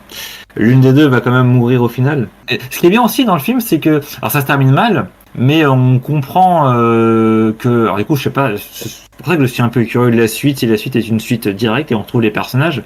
C'est ça le problème. La suite de Souvenirs, on va suivre Brigitte qui n'est pas tout à fait guérie de sa lycanthropie et qui doit se faire des injections régulières d'aconite. Ah oui, d'accord. Et le deuxième film finit aussi mal pour elle, mais peut-être bien pire, c'est même pas dans le sens où elle meurt à la fin, c'est qu'elle se retrouve à être plus ou moins l'esclave de quelqu'un d'autre, qui va l'utiliser un peu comme chien d'attaque. Enfin, c'est très étrange, mais... Ah ouais, c'est un peu dommage. Je ne vous conseille pas spécialement les suites. Vraiment, finissez l'histoire vraiment sur la fin de ce film et c'est très bien. Mais ouais, pour le coup, tu vois, j'ai trouvé justement ce final bien plus tragique que celle du Loup-garou de Londres. Ah oui, là on y est, je trouve. Ouais, c'est que ça prend son temps et oui, moi j'ai sorti quelque chose quand même sur le fait ça paraît un peu bateau, mais moi je trouve que ça marche et que c'était sincère. Le fait que tu as des plans de caméra sur les photos en fait, quand elles étaient encore ensemble et que c'était une époque où ça allait mieux quoi. Et le film se termine là-dessus quoi. Non, c'était assez touchant. Ouais, le film réussit ses effets de mise en scène. Il y a beaucoup de plans débulés aussi lors des scènes d'action. C'est la caméra peut se mettre de côté de manière un peu brutale. On l'a pas dit, mais la toute première scène du film pré-générique, c'est un chien du quartier qui s'est fait complètement défoncer. C'est une mère de famille et son gamin qui jouait dans le sable, dans le jardin, qui retrouve la patte du chien, puis après il voit tout le chien défoncé, et c'est vraiment, vraiment violent, quoi. Et du coup, ça fait un peu, comment on appelle ça, comme préambule du film, comme profession de foi de ce que le film va être, en tout cas visuellement, c'est assez choquant. Et la promesse est quand même tenue, parce que sans être forcément un film gore, il y a des scènes un peu violentes quand même. Il y a de belles scènes, ouais, il y a des belles scènes de Gilles Fleur, effectivement. Je trouve que alors moi je connaissais pas du tout ce film avant que tu m'en parles et que tu me le proposes. Très très bonne surprise, très bonne découverte. Pour moi c'est le film qui sortait de nulle part. Je connais pas le budget du film, je sais pas dans quelles conditions il a été tourné. Le réalisateur apparemment c'est un inconnu total. Et c'est pas un chef-d'œuvre, hein, mais c'est une très belle réussite. Le film est très dense en sujet. Il n'a pas honte de présenter ce qu'il a envie de présenter, en cible en termes de thématique, en termes d'effets visuels, qu'en termes d'effets de mise en scène. Les actrices jouent bien. Encore une fois, on parle en plus de thématiques que la morale réprime un peu, la morale un peu catho réprime, parce que on va parler de règles, oui, les règles c'est sale, oui, c'est du sang, faut se protéger, machin chouette. C'est pas bleu comme dans les pubs pour les serviettes, hein. Moi, je me suis dit, est-ce que c'est parce que c'est un film canadien et du coup, il ne s'embarrasse pas, je sais pas du tout. Hein. Là, j'y vais à l'aveugle, mais est-ce que du coup, il ne s'embarrasse pas il est moins pudique qu'un film américain grand public aurait pu l'être. Je ne sais pas. Je te dis ça juste comme ça parce que j'ai souvenir de 2-3. C'est une réflexion qui vient pas de moi, mais qui vient d'une émission. Ça n'a rien à voir avec le sujet des films d'horreur, mais du coup, je la recommande. On sait jamais. Ça pourrait vous intéresser. L'émission YouTube, c'est les animés-là qui méritent qu'on s'en souvienne. CDAL. Ils ont eu cette réflexion-là que sur 2-3 séries d'animation, ils parlent de dessins animés. Sur des séries d'animation canadiennes, pour les enfants, un grand public vraiment à fond. Ils se permettent parfois de parler de thématiques du style le racisme ou l'identité de genre ou l'homosexualité ou les MST sans mettre de gants, et voilà, des trucs comme Sourire d'enfer par exemple, où il y a une série qui s'appelle Blaise le Blasé, j'ai découvert ça avec eux, et t'as ce genre de personnage, t'as ce genre de thématique, et c'est même pas des gags, c'est juste hop, c'est dans le décor, on va pas en parler plus que ça. Alors peut-être que je dis n'importe quoi, peut-être que je connais pas du tout la classification de Ginger Snaps. Clairement c'est pas un film grand public, on est bien d'accord, mais peut-être que tu vois ce même genre de production aux Il me États-Unis. semble qu'il y avait quand même une espèce de. Il y avait quand même une volonté de boycott du film à l'époque, quand même, paraît-il. Le film a été boycotté, c'est pas Durant vrai. durant la production, même pas. Ah ouais. Et ce qui est Comme... intéressant, c'est que justement, la mère d'une actrice qui avait été pressentie pour le rôle de Brigitte, qui n'a pas voulu que sa fille soit dans ce projet-là, parce qu'elle avait appris pour cette espèce de projet de Burton, c'était un article du National Post qui en parlait. Tu sais qui était cette actrice qui aurait pu jouer Brigitte? Là, une actrice connue, tu veux me sortir Allez, une actrice Scarlett Johansson. Ah putain, ah ouais, d'accord. Ah, c'est dingue. Intéressant, Dingue. intéressant. Et alors, si on reste sur les trivia. La mère n'a pas voulu. C'est ça, la mère n'a pas voulu. Saloperie. Ok. Et je sais qu'à cette époque-là, Scarlett Johansson était dans pas mal de. Moi, Scarlett Johansson, j'aurais voulu l'avoir en Ginger, j'aurais voulu l'avoir en loup-garou. Ah oui. Toi, tu me dis que tu aimais bien Oui. le maquillage Attends, ouais. Juste un dernier petit trivia avant. Les deux actrices, justement, coïncidence, les deux actrices qui jouent les deux sœurs sont nées dans le même hôpital et ils ont été dans le même maternelle, même école élémentaire et même école privée. Et de la même agence de mannequins, pas de même agence d'actrices, quoi. Okay. Donc ils ont passé leur vie à se croiser potentiellement avant de se retrouver ensemble devant la caméra. Ah ouais, c'est pas commun, oui. Mais oui, donc pour revenir un petit peu sur le creature design, alors, t'as quelques petits soucis avec le design final du loup-garou, la version vraiment transformée parfaitement, enfin la fin de la transformation. C'est pas forcément le design en soi, genre, je sais pas comment dire, c'est pas le chara design ou la manière dont c'est vraiment le look en fait, la manière dont ça a été conçu. C'est-à-dire que je trouve que sur le plateau, j'y étais pas, mais dans le film, je trouve que l'effet est un peu grossier. On sent quand même que voilà, on n'est pas devant un truc animé par Frank Oz ou je ne sais quoi. Tu vois, c'est pas voilà, on disait Rick Baker, tu vois ce que je veux dire. C'est pas Stan Winston ou que sais-je. C'est vraiment ça fait artificiel quoi. Après ils ont l'intelligence de la montrer quand même dans une scène où c'est éclairé de manière assez sombre, mais malgré tout le film est tellement généreux en fait dans ce qu'il veut montrer que on se rend compte que oui c'est pas un vrai loup quoi. Tu vois ce que je veux dire. Ça m'a pas dérangé parce que le film arrive à supporter ça par l'efficacité de sa mise en scène, mais c'est pas fou quoi. Ah ouais. Justement c'est ça, c'est que je trouve que oui le Ginger Wolf tel que l'équipe l'a surnommé, il est trop, enfin, il a pas des poils partout justement, il a quelques poils, il y a aussi beaucoup d'endroits où la peau est dégagée, c'est juste du cuir animal et il y a sans poils. La partie cuir, c'est ça qui me dérange. La partie cuir, et c'est ça, il n'est pas totalement poilu. Et les parties où il n'y a pas de poils, c'est trop brillant. Je trouve que la mousse de latex qu'ils ont utilisée est trop brillante. Alors je pense que ça doit être la surcouche qu'ils ont mis dessus. Et ça donne un côté un peu trop plastique peut-être. Ou dégoulinant, mais je pense pas. Mais tu sais, c'est pas sointant. Donc ça donne un côté, ouais, ça brille un peu trop, c'est assez bizarre. Ouais. C'est pas un vrai loup quoi. Il y a quelques détails qui sont intéressants, dans le sens où le loup-garou final a des boobies, hein, et il a des seins féminins, étrangement. C'est une bonne idée. On le voit très peu, on le voit vraiment à la fin quand elle est morte. Et alors là, et à l'inverse, c'est assez amusant, je trouve qu'à côté de ça, les effets plus subtils sont très très bien, parce que justement, comme on l'avait dit au début, elle va se transformer assez petit à petit au fil des phases lunaires à peu près, et son apparence va légèrement changer. Alors déjà bon, déjà évidemment, elle s'habille de manière plus sexy, de manière plus provocante, avec justement ce début où elle a ces deux mèches à l'avant qui sont blanches, ce qui me fait dire qu'elle aurait très bien pu jouer Rogue dans les X-Men. Ah ouais, honnêtement. Elle aurait fait une très bonne Malicia. Et ouais, et c'est aussi au niveau du front que son visage change, ses yeux changent un petit peu. Il y a de très beaux efforts de protex, beaucoup plus subtils. Vraiment vers la fin, surtout la fin justement, elle arrive faussement déguisée, on va dire. Et ouais, là on est vraiment on est sur du Buffy contre les vampires, vraiment. Je trouve un peu, c'est un peu comme les prothèses de front, les prothèses de front qu'ont les vampires dans Buffy, quand ils sont vraiment en mode attaque. Là, plus ou moins ce même genre de choses, mais beaucoup plus subtil. Mais ça change totalement son regard, ça change totalement ses yeux. C'est vachement intéressant. Et on voit aussi, comme elle a une espèce de corset en cuir, on voit aussi que tout le torse est assez différent. Il est assez creux à un endroit, il y a des os qui sont un peu plus saillants. Et elle a des tétons d'animaux. Ça m'avait marqué. C'est-à-dire qu'elle a une poitrine comme une femme normale, mais en dessous, elle a aussi plusieurs paires de mamelles comme un chien. Je me rappelle même plus de ça. Ah, on le voit quand bien elle est dans en le train film. de draguer, quand elle est en train de draguer le dealer, justement, elle enlève sa veste et on peut voir qu'elle a des. C'est très subtil, mais on peut les voir. D'accord. Et c'est marrant. Enfin, c'est original, c'est réaliste en soi. Ouais, mais après voilà, il y a une volonté quand même de C'est- bien faire, quoi. C'est plus furie que les furies qu'on voit sur Internet. Ah ah. Oui, enfin c'est surtout, ouais. Bon, c'est un autre style, quoi. C'est différent, on va dire que. Effectivement, les effets justement de pré-transformation sont très bons. Un peu moins fan du résultat final. Oui, moi c'est surtout la créature à la toute fin qui m'a un peu dérangé, quoi. Ouais. Mais encore une fois, voilà, toute la séquence de fin est très généreuse et Oui, ça ne tue pas le. on Ça, pardonne ça, aisément ça, je trouve. C'est là qu'on en vient un peu à la tragédie qui est le film. Le film a coûté 4,5 millions. Tu sais combien il en a rapporté? Oula, 1 million à peine, peut-être. Il a rapporté 572 000. Ah oui, c'est vraiment un. Bid monstrueux. Je pense qu'encore une fois, oui, comme dit, Un il y a flop, dû avoir une ça. espèce de boycott là-dessus derrière qui. C'est terrible, hein. C'est terrible.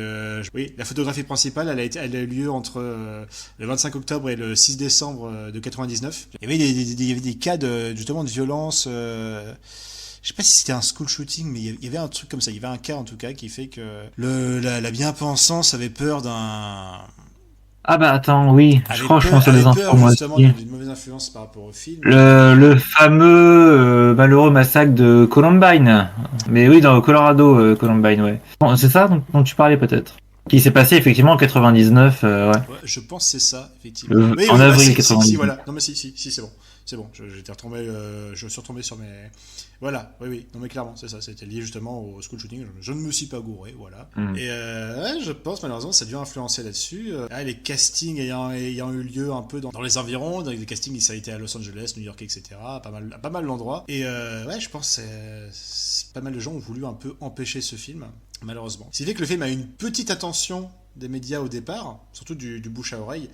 Et vraiment peu de temps après, c'est retombé comme un soufflé, vertigineusement. C'est terrible. C'est terrible. Là, ils ont perdu de l'argent comme pas possible. Ça reste un petit budget, $1 million, donc c'est vraiment triste de pas avoir pu le rentabiliser, quoi. Oui, il y a vraiment pas eu beaucoup de marketing par la suite. Et ça s'est vraiment joué sur les festivals et le bouche à oreille. Oui. Je te dis un peu, enfin, je te dis combien ils ont gagné, mais dont 425 000 que au Canada. Et ça en soi. C'est plutôt bien. Donc l'essentiel c'est le Canada, quoi, c'est ça. C'est oui. le Canada. Ils ont entre 2000 et 2001, ça a été le 5e film canadien qui a fait le plus d'entrées. D'accord. Alors c'est là qu'on voit la différence avec le reste, avec les États-Unis, parce que quand tu te dis que 425 000, ça te met à la 5e place. En tout cas, 90% sur Rotten Tomatoes. Il y a eu un cult following. C'est vraiment un petit film, c'est vraiment un film de niche qui a eu sa petite fanbase qui s'est regroupée par rapport à ça. Non mais ouais, bah, c'est plutôt bien. Et non, en vrai, quand tu vois le film, bah oui, 23 ans après, il y a quand même il y a des qualités évidentes dans le film, quoi. Il y a une sincérité dans ce qu'il essaye de dire, donc c'est cool. Petit côté féministe qui n'a pas spécialement été, qui était rarement utilisé avant, parce que c'est vrai que pour la figure de loup-garou, on a bien trop tendance à l'attribuer à un homme. On dit le Wolfman hein, dans les vieux films. Wolfman, voilà, c'est malheureusement. Ouais.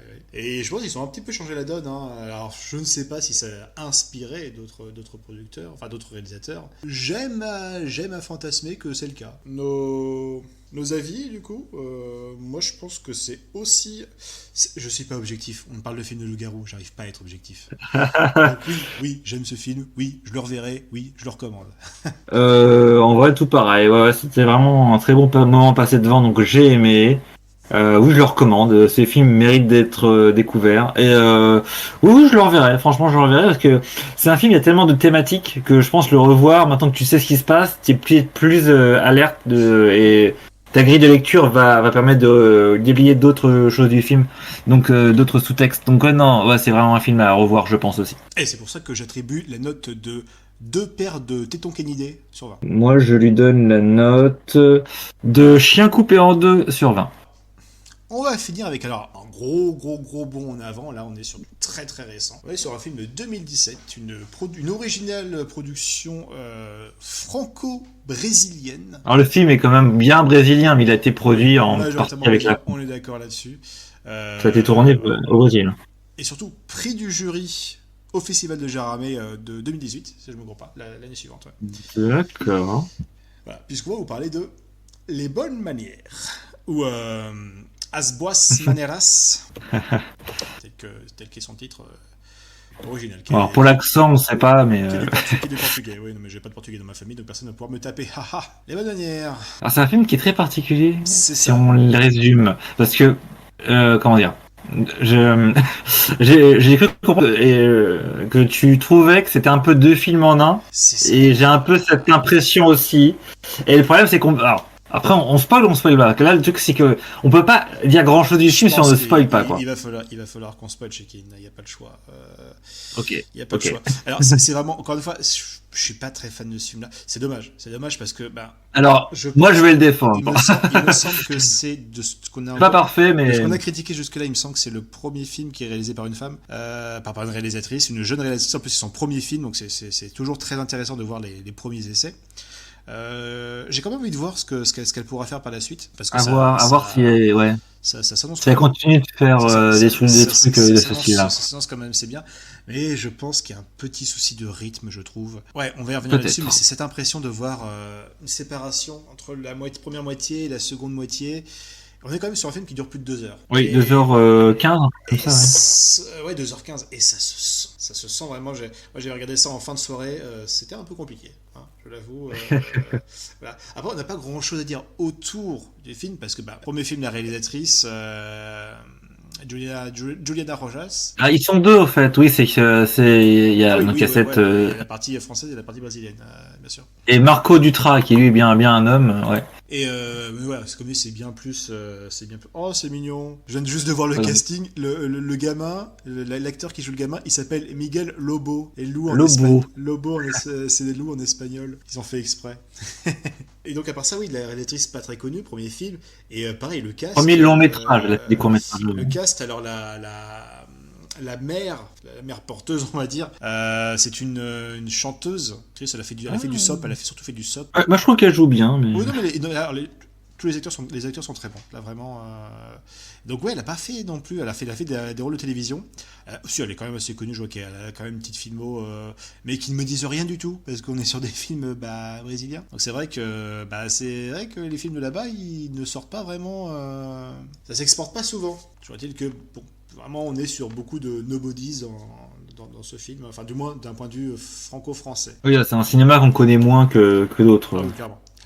Au Brésil. Alors dans les grandes lignes, voilà, Les Bonnes Manières. Je résume ou tu résumes Je peux essayer de m'y coller. Vite fait, en gros, c'est une femme, une jeune. Elle est infirmière à la base, non, je sais pas. Je sais pas si c'est le cas dès le début. Bon, en tout cas, c'est une jeune femme qui cherche, qui cherche un travail, qui a des soucis pour payer son loyer. Sa propriétaire est un peu casse-couille. Enfin bref, elle a un chat désagréable, elle fait de la musique, elle fait de l'opéra, c'est insupportable avec son piano. Bref, on s'en fout. Et du coup, elle finit par être recrutée par une jeune bourgeoise, j'ai l'impression, parce que bon, elle habite dans un appartement immense, mais elle vit seule. C'est ça. Et elle est enceinte, elle attend un bébé, et en gros, elle cherche une nounou, une garde d'enfant, quelqu'un pour l'aider au moins pour ce qui est le ménage, pour ce qui est la cuisine, enfin voilà. Et du coup, alors je sais plus comment s'appellent les personnages, mais bon, elle va se faire embaucher. Clara et Anna. C'est ça. Donc Clara, c'est la jeune femme qui cherche l'emploi, et Anna, c'est la bourgeoise qui est enceinte. Je dis la bourgeoise, mais en fait, elle est relativement sympathique, quoi. Très vite, il y a un truc qui se crée entre les deux, qui voilà, c'est ça. C'est une situation un peu particulière, mais qui est présentée comme de manière assez tendre. On se dit c'est un peu compliqué, mais oui, effectivement, voilà, vont se rapprocher. De manière un peu explicite, elles vont faire des bisous et des câlins, voilà. Et tu te dis c'est un peu étrange de faire ça avec son employeur, mais non, finalement ça se passe bien jusqu'à ce que on se rend compte. Je vois pas pourquoi faire ça avec son employeur serait plus compliqué à partir du moment où c'est deux femmes. Hein. Le nombre de gros patrons qui vont ça avec leur secrétaire. Hein. Oh oui, non, mais c'est quand même très très très très gênant. Mais c'est Après, vrai on est effectivement sur un couple qui est inconventionnel, on va dire. Parce qu'on a, bon, on est sur ah, on est sur un couple gay qui sont dans une relation à la base professionnelle, employeur-employé, et dont l'une est enceinte. et socialement aussi, elles sont toutes Et les deux, socialement, enfin très excellent différentes, quoi. d'horizons différents. Donc on est vraiment sur des horizons très différents. Et c'est intéressant. Du coup, ça donne vraiment Mais quelque chose qui est, ouais, on a évidemment ce côté, je mets des gros guillemets, romance interdite, mais qui n'est pas explicité dans le film. Hein. On n'a pas de regard réprobateur de l'entourage, hein, puisque le film ouais. sera très centré autour du couple et on verra pas énormément ce qui se passe à l'extérieur, au début, du moins. Oui, dans la première partie, moi j'ai cru que tout le film allait être comme ça. Dans la première partie, en fait, tu vois quasiment aucun autre personnage. Ah, j'aurais bien T'as aimé. souvent des hommes où en fait tu les entends, mais tu les vois pas. C'est t'as le médecin Hmm. quand elle va, je sais pas comment on appelle ça, Oui, il fait pour vérifier l'échographie. l'état du bébé, l'échographie, voilà. Et ben on ne voit pas à aucun moment on voit même pas les mains, je crois, du médecin, à aucun moment quoi. Hmm. Et t'entends sa voix, mais tu le vois pas. Il y a un moment à l'interphone au tout début du film, le premier plan, pareil, c'est un homme qui dit oui, vous pouvez monter, mais on va pas le voir, tu vois. Et je me suis dit que tout le film allait avoir ce point de vue là, et je me suis dit c'est fait exprès. Et du coup, parce que la propriétaire Kesco qui joue du piano de Clara, on la voit. Je me suis dit ok, donc en fait c'est un parti pris. Finalement non, parce qu'on la deuxième partie du film est un peu mise en scène différemment. On va y revenir. J'arrête de tourner autour du pot, faut aller au truc. Donc voilà, donc ce que je veux juste dire, c'est que cette romance dans la première partie du film est quand même montrée de manière assez tendre. Quoi. Et oui, comme tu disais, il n'y a pas de regard bizarre de l'entourage, parce qu'on voit zéro regard de l'entourage en vrai. C'est ça, voilà. Et on se dit, c'est quand même, voilà, tu peux porter, pas c'est me aussi dans le film, je dis, tu peux porter plainte, quoi. C'est un peu étrange quand même. Tu sais, voilà, c'est ton employeur. Mais en fait, non, c'est très tendre et en fait il n'y a pas de situation d'agression ou de viol, elles vont se mettre C'est ça, ensemble comme c'est ça. que Clara va très vite accepter, on va dire, les avances de Anna, qui a l'air d'avoir des avances un peu pas agressives, mais on va dire un peu poussées et presque bestiales, animalistiques. Tiens, Oui, on allume une première lumière. c'est ça. C'est parce que le film est très lent, il y a une mise en scène vraiment très naturaliste avec la photo est vraiment tout est blanc, tout est plat. Il y a aucune ambiance qui essaie d'être mise en scène, ça fait vraiment film le gros extérieur, mais ça fait vraiment film français à la con Il y actuel a un quoi. petit côté film d'auteur. Alors, par contre, alors je ne sais pas si tu as vu ça. Il y a plusieurs scènes à l'extérieur où les décors naturels, enfin le ciel et tout ça, ont l'air d'être des matte painting. Et je pense qu'il y a un Oui, parti oui. pris conte pour enfants, un peu. Ah, peut-être. Ouais, c'est vrai qu'il y a Donc ouais, il y a des petits moments où ça semble être dans des tons un peu pastel, et malheureusement ils sont très peu présents. On en voit 3 à tout casser dans 3-4 dans le film, mais c'est dommage, j'aurais voulu en voir bien plus, que ça aurait vraiment donné justement cette atmosphère de conte de fées. Justement pareil, l'enrobage, quand t'as le titre qui s'affiche, il y a ce petit côté, voilà, livre. c'est vrai. C'est vrai que le générique fait, oui, avec comme si c'était des enluminures de vieux livres. Oui, oui, tout à fait. C'est dommage qu'ils ne sont Et le pas côté allés conte. autant jusqu'au bout. Ouais. Et voilà, et donc oui, ce duo, enfin, le fait est que, enfin, Anna a des petits soucis de somnambulisme durant lesquels elle déambule dans les rues et mange des chats ou d'autres Voilà, ça choses. c'est là où tu commences à être choqué, tu te dis ah oui putain, en fait c'est quand même un film fantastique. Il y a quand même des trucs bizarres qui Il se va y passent. avoir un peu de gore, voilà, il se passe des choses. Et donc voilà et la conclusion de ça en fait c'est pratiquement 1 heure de film hein, quand même, pas Ah, loin, minimum 3 quarts d'heure. c'est quasiment 1 heure en vrai. Je crois que c'est quasiment 1 heure et C'est quelques. ça. L'accouchement se fait à 1 heure, 1 heure 5, un truc comme ça. Donc tu viens de le dire, il y a un accouchement qui est très violent parce qu'en gros le bébé explose le bide de la mère Et et en fait Alien, c'est Alien. et du coup c'est un espèce de oui c'est un loup-garou quoi, enfin c'est un loup anthropomorphe étrange. Et du coup, Clara va, j'imagine par peur d'être, moi j'ai vu ça le truc, j'ai compris ça comme ça, Hmm. par peur d'être accusée que c'est elle qui aurait tué son employeur, par amour aussi pour elle, et ben elle va se dire non non bah je vais pas, elle hésite à s'en débarrasser, Oui, mais elle le fait finalement pas. Elle va pas appeler la police ou quoi que ce soit, c'est pour ça que je dis peut-être qu'elle allait, voilà, non, elle le fait pas. Elle finit par refaire sa vie, enfin, elle reste toujours dans le même logement, mais elle va éduquer le gamin et elle va se retrouver infirmière, enfin dans une Ouais, pharmacie, pardon. pharmacienne, ouais. dans une pharmacie. Oui, parce qu'il y a ce moment aussi, c'est passé rapidement, mais c'est quand même dans le film. C'est, tu sais, elle récupère des espèces de vrais morceaux de pierre précieuse qui est sur l'une des bottes Ah de son oui! employeur. Oui, elle doit se payer ses études avec ça, j'imagine. Ah oui. C'est Ah, ça, et j'avais elle presque garde oublié ça. ça, tu vois. Mm. Et c'est parce que tu le revois un peu à la fin du film quand quand ça, enfin, enfin, bref, tu revois la petite bourse à tout son film, tu comprends qu'elle a utilisé Effectivement. les perles au fur et à mesure. Mais c'est Effectivement. vrai que c'est passé très. Il y a pas d'effet du coup stylistique de mise en scène sur tout le film, en tout cas sur toute la première Mm. partie. Donc c'est vrai que tous les éléments un peu importants, tu les vois passer, tu les oublies vite fait en fait. Bref, et du coup, on a cette espèce de comment dire, on avance dans le temps, oui, ouais, 7 ans après, parce que le gamin il a 7 ans je crois. Oui, facilement. Et du coup, on découvre que voilà, elle a refait sa vie, elle est pharmacienne, je crois même que c'est plus ou moins, moi j'ai cru comprendre qu'elle était responsable de la boutique, de la Oui, oui, pharmacie elle quoi. est bien placée, elle est bien placée. Ouais. Voilà, donc très bien. Et donc elle s'occupe de son gosse et on découvre la vie de tous les jours tout j'allais dire le régime mais pas seulement. Elle a toute cette comment dire, ses habitudes de vie qu'elle a dû adapter pour s'occuper de son enfant, enfin C'est qui est ça. du coup loup-garou.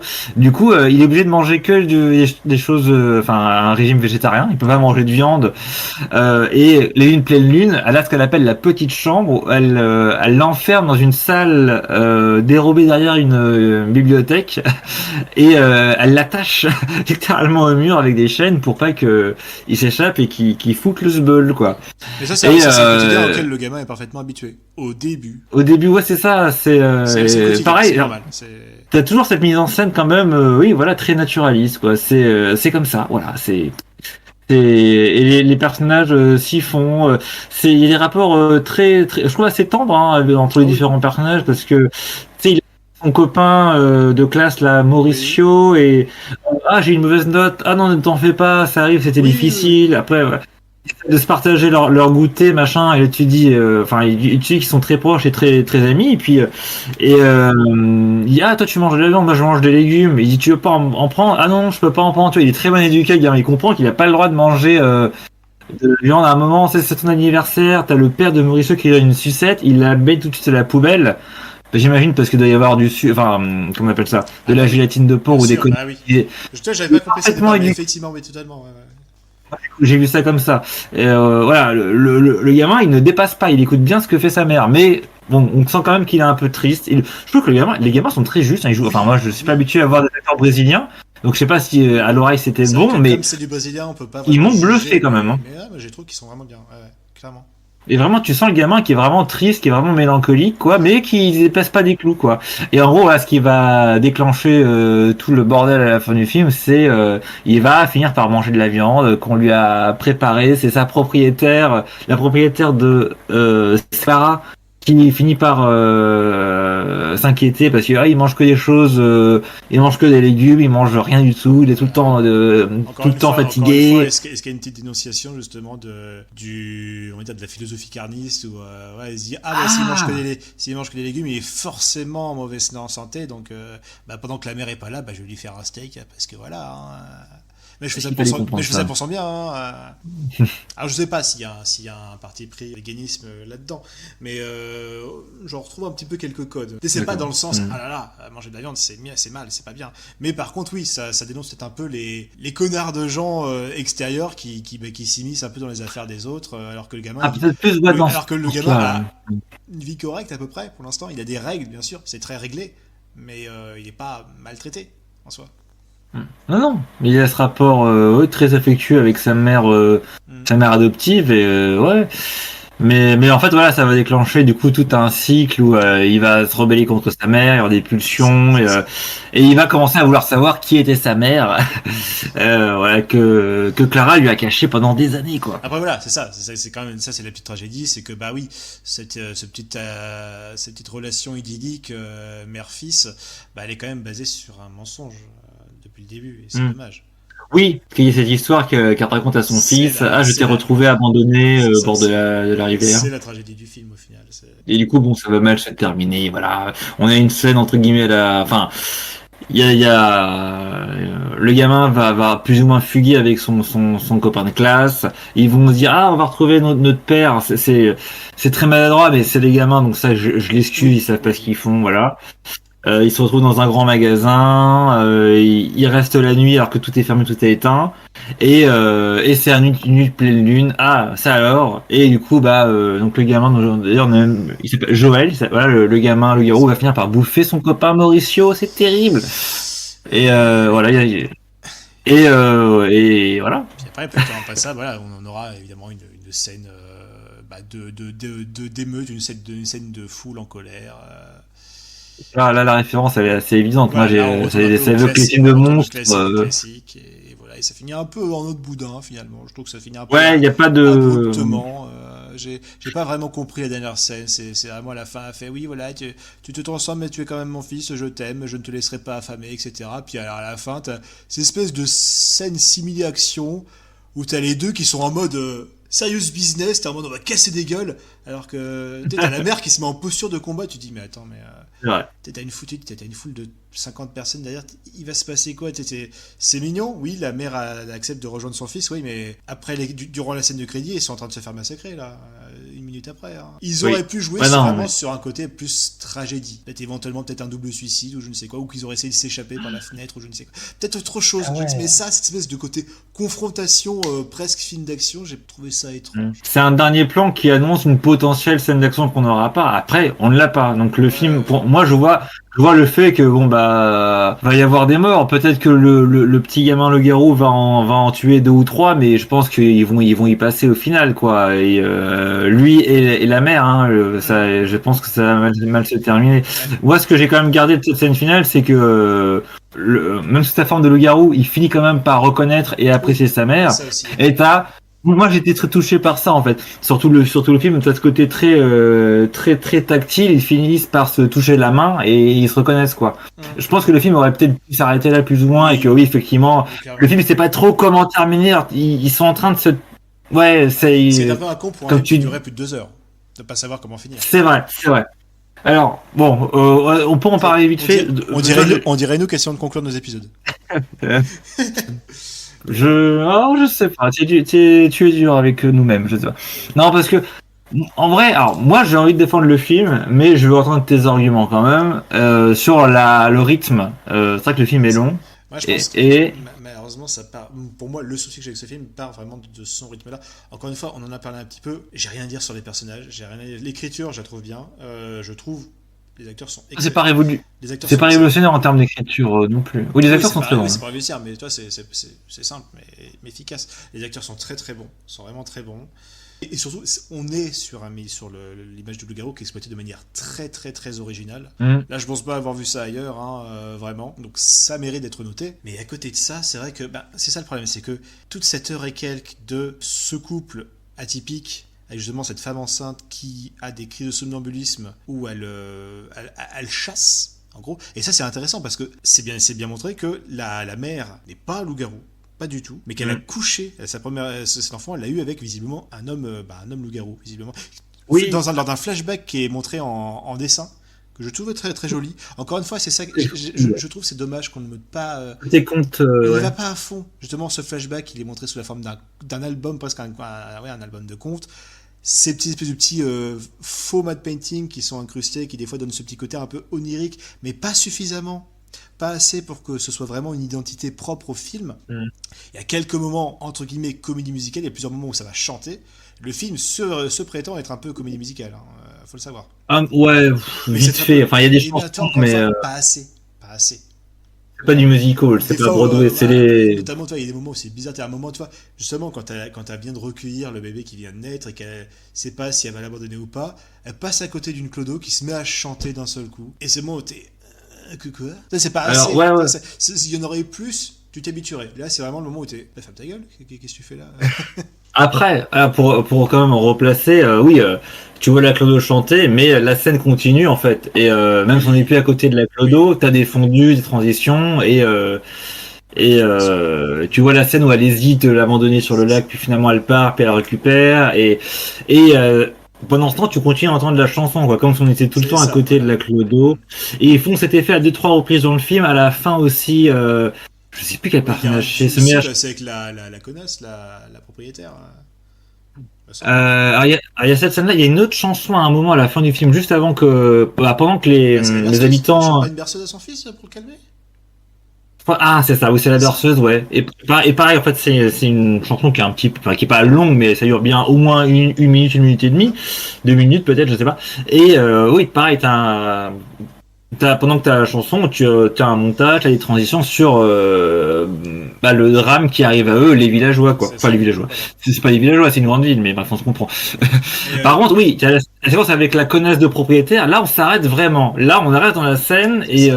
t'as ce moment où c'est un chant contre chant vraiment basique. Il y a aucun effet de cadrage particulier et le film s'arrête avec elle deux en train de chanter. Ouais. Après, voilà, Et du coup, ouais, pour revenir sur mon avis général, bon, c'est vrai qu'il y a toutes ces petites parties-là, mais qui sont jamais faites jusqu'au bout, ce que je c'est trouve vrai qu'il y a un dommage. côté conte dans tout le film, ouais, qui est pas complètement Mais assumé. justement, J'avais pas été sensible à et ça. Ouais. justement, parlant d'éléments bah, pas assumés, je trouve que première partie est très intéressante parce que voilà, je trouve ça intéressant ce cas justement où la femme n'est pas contaminée, n'est pas maudite, n'est pas un loup-garou, mais l'enfant dont elle est enceinte en est un, et du coup le fœtus, enfin l'enfant, le bébé en développement influence sur le comportement de la mère en lui faisant, en la poussant à chasser de nuit. J'imagine que le fœtus a besoin de sang ou de viande pour se développer. Ce qui a un léger effet sur elle sans en faire pour autant un loup-garou. Et ça, en vrai, tu peux faire un film complet là-dessus. Ça pourrait très bien juste finir par la naissance du. Un peu comme Titan. Eh, eh, Moi, j'ai une vague Titane aussi. La petit scène, côté. oui, où elle accouche, ouais, je me suis dit, ça m'évoque un peu C'est Titane. Ouais. ça. Voilà. Donc, ça, on a un film complet. Et pareil, on a un autre film complet avec, oui, bah, cette mère seule qui essaie d'avoir une vie épanouie, Je vois ce que ce tu veux qu'elle dire. réussit très bien par elle-même. Malheureusement, ce sont les effets extérieurs qui cacheront un peu cette idylle. Et voilà, et donc c'est cette histoire d'à côté avec cette femme qui élève son gamin seul, sauf que Patrice, son gamin, il n'est pas comme les autres, c'est un loup-garou. Là aussi, tu peux comparer ça avec bah, élever un enfant autiste, élever un enfant avec un handicap particulier, etc. Hmm. C'est un enfant qui n'est pas comme les autres, C'est avec un vrai que oui. régime et une Ouais, manière ouais. de l'élever très particulière.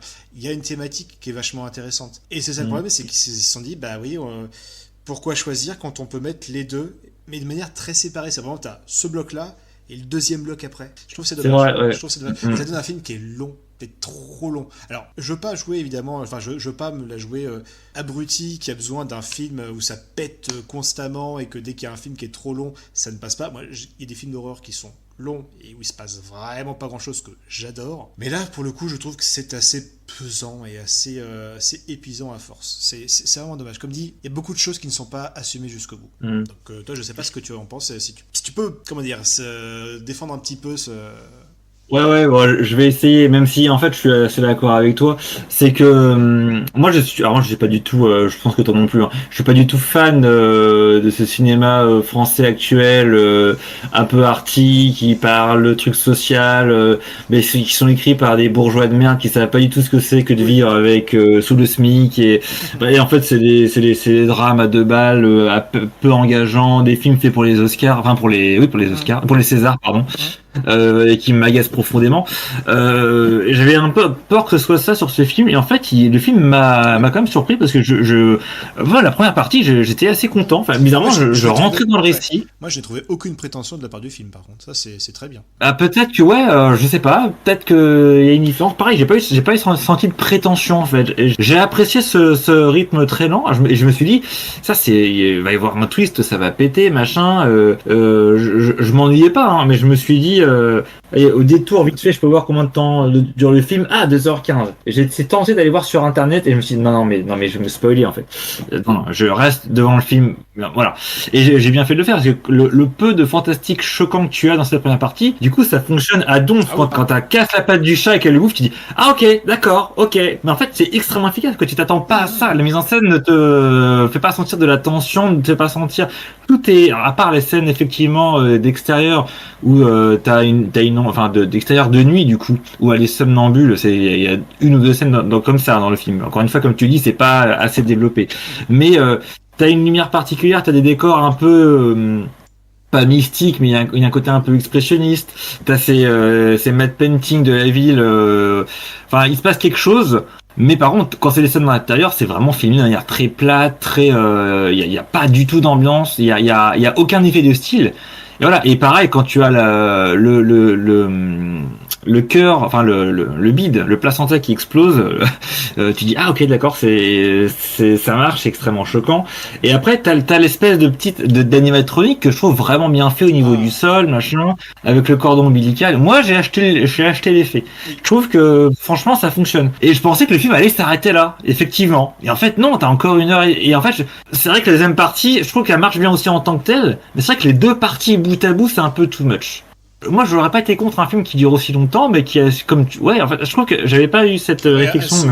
Une partie ou l'autre pleinement, c'est ça. J'avais pas eu tout à fait cette réflexion avant qu'on fasse cette émission là avec toi, mais je suis assez d'accord finalement avec ce que tu dis. C'est vrai que ils auraient pu faire 2h15, ouais, de une partie ou de l'autre partie, quoi. C'est vrai que là, moi, je trouve que les deux parties marchent bien. Il m'en a pas forcément fallu plus. Mais je comprends qu'on peut être un peu lassé, qu'on peut trouver ça un peu lent, qu'on peut trouver ça un peu chiant. Encore une fois, la première partie, j'ai pas trouvé ça chiant étonnamment, alors que typiquement, je suis typiquement le genre de personne qui trouve ça chiant, ce genre de rythme sur un film. Mais la deuxième partie, par contre, ouais, je trouvais que c'était un peu too much, quoi. Alors que je pense que si on avait commencé directement enfin, je me répète, je répète ce que tu dis, mais avec un deuxième film où dès le début, ça aurait été cette situation de la mère qui s'occupe d'un gamin, le garou, dès le début, ça m'aurait pas dérangé. Le fait qu'on ait ce deuxième film après le premier, c'est vrai que t'as cet effet de lassitude qui arrive. Le fait que tu commences à dire, enfin, t'as envie de regarder ta montre, putain, il va savoir combien de temps, c'est un peu long pour pas grand chose, quoi. Et finalement, il y a plein de thématiques à traiter. Le film les traite un peu, mais pas complètement. C'est satisfaisant, mais peut-être pas autant que ça aurait pu être avec une autre écriture. Je ne sais pas comment bien formuler cette phrase. Moi, ça m'a quand même pas dérangé. Ça a pas dérangé mon visionnage du film, mais j'entends complètement tes arguments, en fait. Mais je crois quand même le film par rapport à toi, mais je comprends ce que tu as ressenti sur le film, en tout cas. Et on peut parler aussi peut-être, du coup, j'ai commencé à l'évoquer, les effets spéciaux le loup-garou, du coup. Ouais, c'est ça, ouais. On a un très beau animatronique pour le bébé loup-garou qui est très sympa. Là, il y a des jeux. On voit trop peu, mais on le voit oui, les bébés, il est nouveau-né, on le voit durant la première scène. Et c'est vrai que on le voit trop peu. Il est quand même filmé intégralement, mais c'est une scène, c'est tout. C'est ça. Très joli, très sympa. Certains diraient ouais, on voit que c'est un animatronique. Ouais, moi j'aime bien. Moi j'aime bien quand c'est moi aussi. Il est palpable, il est vraiment là sur le plateau. C'est ça. Et puis je pense que l'actrice pouvait vraiment jouer toutes les émotions possibles en ayant un vrai truc qui bouge entre les bras. Oui. Elle n'est pas en train de parler devant du vide. Faut pas oublier que le gros avantage d'un practical effect, c'est surtout le fait que les acteurs puissent tâter ça, puissent vraiment jouer avec, puissent avoir une interaction véritable. C'est quand tu joues devant un truc qui sera rajouté par post-prod, c'est d'une compliquée. Enfin, il faut être un très très bon acteur à ce moment-là pour pouvoir interagir avec. Et il y en a beaucoup qui se foirent là-dessus. Et Sonic, encore une fois, on reviendra là-dessus. Ah oui, le film Sonic, il y a zéro interaction avec l'acteur, voilà. Ça marche pas du tout. Donc un très beau nouveau-né en animatronique. Et par contre, ça durera pas. Et on a alors chose intéressante dans cette mythologie là du loup-garou, visiblement une fois que le gamin, enfin quand le gamin s'est transformé, quand il sort de sa transformation, il a encore gardé ses poils, donc il faut manuellement le raser et lui couper les griffes. Tout à fait. Je trouve ça assez étrange, je vois pas ce que ça apporte vraiment, mais ça donne au moins un petit peu de practical effect en plus, parce qu'on a le gamin qui est poilu, etc. Il y a quand même, c'est plutôt sympathique. Moi j'y crois, j'ai cru à ça. Et par contre, quand on voit le gamin une fois qu'il est transformé... Oui, c'est la scène, quand il est intégralement... C'est compliqué, c'est-à-dire que le film est de 2017, mais oui, c'est le problème des CGI, c'est que 2017, on est en 2023, ça a déjà l'air dépassé. Et surtout, je trouve ce design pas assez réaliste. Il y a côté conte, je défends le film, il y a côté un peu créaturistique. Totalement, effectivement, il y a un côté conte. Mais comme le côté conte n'est pas assez exploité, ça ne passe pas. Tout le film aurait vraiment eu un habillage onirique, féerique. J'aurais accepté ce design. Alors oui, c'est pas le cas. Ouais, t'as cette mise en scène. Et du coup, t'as l'impression que c'est un petit loup-garou de film d'animation, style Hôtel Transylvania ou un truc comme ça. Et ça passe pas. C'est dommage. C'est pas ça. Il y a un côté mignon. Mais après, c'est un enfant loup-garou. C'est pour ça qu'il est un peu mignon. Ça peut avoir un côté mignon. je sais pas, non. Non, moi, j'aime pas. Vraiment, c'est. Et puis surtout, non, il fait fake. Moi, ça m'énerve. Et après, Ça m'a sorti du film. Vraiment, c'est vraiment le truc qui m'a sorti du film. Après, voilà, moi, je suis vraiment chiant avec les practicals. Quand on veut pas me donner du practical, je suis méchant. Mais... Après, il y a un effort de fait quand même, mais voilà, pas sur. Enfin, il est trop peu présent, quoi. C'est vraiment sur quelques plans où il est vraiment, comme tu dis, en practical. Alors qu'à côté de ça, voilà, à côté de ça, oui, quand t'as des gros plans, quand ils se donnent la main, par exemple, on a une vraie patte. On a une vraie patte en practical. Oui. Pourquoi vous avez pas regardé ça? C'est vrai. Alors c'est dommage, j'ai pas le budget, j'ai pas réussi à trouver le budget. Je sais que le film il a fait 35 000 au box office, ce qui est pas énorme. En dollars. En dollars, ouais. Mais après, bon, c'est brésilien, je ne sais pas ce que ça vaut au Brésil. Est-ce que c'est une bonne rentrée ou pas? Je sais pas si. Parce que bon, on a vu que là, le peu qu'ils avaient gagné là, sur Junior Snap, c'était une bonne réussite d'un point de vue canadien. Bon, pas par rapport à ce qu'ils ont dépensé pour le projet, mais c'est une bonne entrée. Pour le Brésil, je ne sais pas, je ne saurais pas dire. Et surtout, je ne sais pas combien ils ont mis dedans. Est-ce que c'est un succès? Est-ce qu'ils ont perdu de l'argent?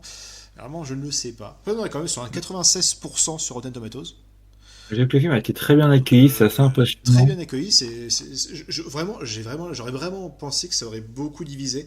Mais alors, je pense que ça vient surtout du fait qu'il n'y a pas grand monde. Le public, le grand public ne l'a pas vu ce film, hein, clairement. Je pense qu'on est vraiment sur des spectateurs de niche, donc des gens qui sont plus à même de l'apprécier. Ouais, donc un public déjà acquis à la cause, qui a surnoté le film, sur les. Ouais. Et justement, tu vois, il est passé, il a eu le prix du jury à Gérardmer, donc je pense que le public l'a très bien reçu. C'est un film qui a été. Je peux comprendre, c'est vachement original. Je trouve que c'est comme dit. Je pense que pour moi, on est vraiment sur un bon film. C'est juste que moi, j'accroche pas spécialement. Ça vient pas spécialement me chercher, pas spécialement par la thématique. Moi, je le trouve vraiment très bien, mais par les décisions prises dans l'habillage du film, dans son déroulé. Ah, puis ouais, vite fait, peut-être sur les musiques, je sais pas, il y a rien, je trouve, dans l'habillage sonore qui m'a marqué. Même les chansons, je me rappelle pas spécialement. Ouais. Ouais, je voulais juste en parler pour revenir quand même sur Ginger Snap. Ça, j'ai oublié d'en parler, mais j'aime beaucoup la bande son de Ginger Snap. Le thème principal, tu sais, au violon là.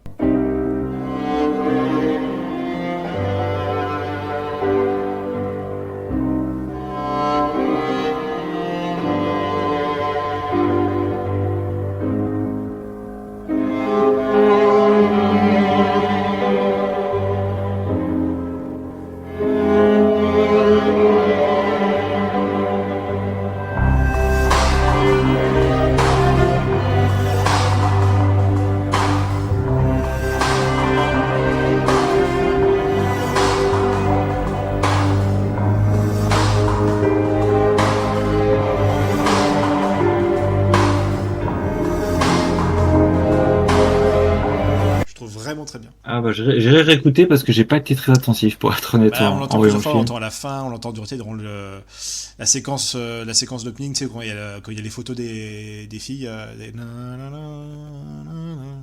D'accord. Ah, j'irai écouter ça. Ok. Voilà. Après, les musiques sont pas non plus incroyables dans les bonnes manières, et moi je me rappelle même plus du tout, alors que ça fait c'est assez récemment que je l'ai vu. Bah voilà, moi je trouve que j'ai rien d'autre à rajouter dessus. De ton côté? Non, moi non plus. Enfin, j'étais en train de chercher là pendant qu'on parlait, le budget, c'est pas évident à trouver. Mais par contre, on peut quand même juste un peu cocorico, même si je déteste fanfaronner là-dessus, je suis pas chauvin, mais voilà, c'est une production franco-brésilienne, et en fait toute la partie effets spéciaux a été gérée en France, notamment par Micros, qui est spécialiste de tout ce qui est effets spéciaux apparemment, et animation 3D en particulier, donc c'est à eux qu'on doit le loup-garou. Micros, ils ont fait des effets spéciaux sur certains Astérix qu'on a eu il y a pas si longtemps que ça. Je sais pas si je dois vous remercier, Micros. Hein. Mais ils sont assez réputés, hein, ils sont à Paris bien sûr. Oui. Mais voilà, mais c'est vrai que ça a vieilli assez vite, malheureusement, comme tu disais. J'avais cru, je sais plus si c'est le bon chiffre, mais j'ai cru voir que un effet synthèse, ça vieillit en moyenne 10 fois plus vite qu'un effet practical. Je comprends tout à fait. Je suis assez d'accord. Ouais, t'avais rien d'autre chose à part ça, du coup Non, donc t'es l'équipe, pour les effets spéciaux. Je suis juste... Non, je sais pas s'il y a beaucoup d'écoles d'effets spéciaux au Brésil, pour le coup. Je sais pas du tout. Je sais qu'en France, on a plein de talents qui d'ailleurs travaillent malheureusement souvent avec les États-Unis, parce que les films français comme ça, voilà... Les prods ou les coprods françaises sont rares en France sur ce genre de film. Et là, on en a un c'est bien que ça fasse travailler les gens. Mais ça n'a rien à voir. Mais je l'ai pas vu. Apparemment, là, il y a un film qui fait un peu parler de lui en ce moment en France, qui s'appelle Le règne animal, et qui se veut aussi un film fantastique, mais apparemment qui filme aussi comme un film d'auteur tout du long, et ça marche pas très bien.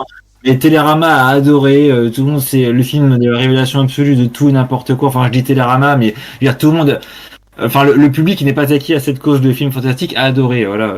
J'ai entendu Julien Dupuis de Capture Mag. Je suis désolé, c'est un peu. J'adore Julien Dupuis. Tu as un petit côté Julien Dupuis, mon cher Psychotaco, quand tu parles des effets spéciaux dans les films. La dernière fois sur Freddy, quand tu disais comment ils ont fait les effets sur Freddy, sur Tom Savini, j'ai bien aimé ça. C'est cool. Voilà. Bref. En tout cas, Julien Dupuis disait justement ça, c'est que Le règne animal, voilà, c'est un film qui pour le coup a apparemment des bons effets spéciaux. Toutes les boîtes françaises ont bossé dessus, notamment Micros, encore une fois, notamment MacGuff, la boîte de, comment il s'appelle, le tâcheron là qui a fait Vidoc, Pitoff, la boîte MacGuff, enfin bref. Et du coup, là, ils ont pu faire travailler des gens en France sur ce projet-là, mais ça reste un film d'auteur chiant, un film d'auteur que Léa Salamé a aimé. Apparemment, Léa Salamé a dit au réalisateur sur France Inter, ah oui, oui, c'était très bien votre film fantastique. Alors que habituellement, je n'aime pas les films fantastiques. Voilà. Et Jean Dupuis a dit c'est peut-être ça le problème, c'est un film fantastique fait pour les gens qui n'aiment pas les films fantastiques. Moi, je parle du règne animal. Et je veux juste, voilà, le public va être à deux doigts d'appeler ça de l'elevated fantastique. Ah putain, j'espère pas. Mais après, j'ai pas vu. Je suis un peu curieux de ces films-là, mais apparemment, je suis déçu. Le grand public a le chic pour inventer des mots pour considérer ce qui est considéré comme de la merde, tu sais, comme dès que ça marche, eh ben c'est l'exception qui confirme la règle. Ah ouais, ça c'est vraiment très pédant, très hautain C'est comme. le principe avec l'elevated horror, vous me verrez pas utiliser ça à part ce terme-là, à part pour m'en moquer, mais je déteste les gens qui parlent d'elevated horror. Sous prétexte que le reste, c'est différent de la merde qui sort habituellement. Voilà, ça va être de l'argent, hein, ça rapporte de l'argent, donc du coup c'est des petits d'horreur. Hein. C'est l'argent, c'est sale quoi. Parce on peut faire des films sans argent dans cette industrie. Enfin, je sais pas comment ça. Enfin, bref. Ça m'énerve. Non, mais voilà. Et en tout cas, il y a Wenchen qui s'est échappé pendant un instant. Mais bon, en tout cas, je n'ai pas vu Le règne animal. J'avais pas de prétention à en parler. Je fais juste que répéter ce que j'ai entendu. Mais sur du coup les bonnes manières, il y a quand même ce côté film de genre mais qui est contrebalancé, pas complètement. C'est quand même un vrai film fantastique mais pas tout du long quoi, donc c'est un peu dommage. Mais en fait, j'ai envie de le défendre et je suis le premier surpris à vouloir le défendre parce que j'avais peur que ça me fasse chier au premier regard et en fait non, je trouve ça intéressant en fait. C'est une nouvelle manière de moderniser le film de loup-garou de manière originale et ça fonctionne. Et c'est pas un film pour tout le monde. C'est un film qui peut-être marchera mieux avec des gens justement. Du coup, je le dis quand même à demi-mot. Ça marchera peut-être mieux sur des gens qui aiment pas les films d'horreur classiques et qui vont peut-être l'apprécier plus pour son ton plus intimiste, justement. Ouais, c'est possible. Mais c'est un film intéressant quand même à voir. Voilà. Très bien, très bien. Et du coup, tu aimes, tu conseilles, Oui, j'aime bien. Je conseille, alors, je conseille enfin, je vous préviens quand même que le film est long et un peu mal équilibré en termes de rythme, je te le conseille. Et je conseille quand même le film. Par contre, je ne le reverrai pas parce que c'est un petit peu long. Voilà. Pareil, je ne reverrai pas ce film. Non, je pense pas. Ma vie est trop courte pour m'attarder là-dessus. Je le conseillerais quand même. Alors, je le conseillerais à des gens qui auraient un petit peu, testé différents films de loup-garou et qui chercheraient vraiment un truc très différent, qui cherchent vraiment une originalité. Je le conseiller à ma mère, moi, peut-être, ce genre de film. Oui, pas faux. C'est ça que je me dis, en fait, tu vois, c'est con, hein, mais... Oui, effectivement, ouais.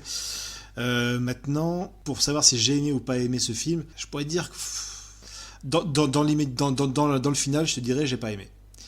D'accord. Mais encore une fois, c'est vraiment par quelques petits aspects, mais je trouve qu'on est sur un film qui est réussi sur bien des points.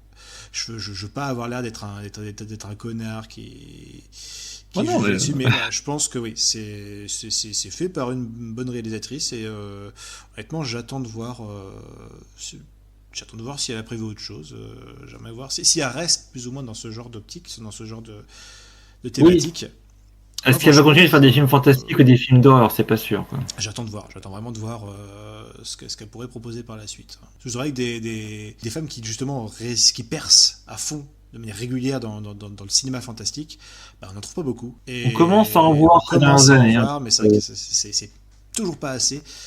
Et il faut vraiment que ça se développe parce que justement, ils ont un point de vue qui est toujours très intéressant, très différent d'un mec, et c'est très salutable. Encore une fois, je suis de très très près Julie Ducournau, donc Oui.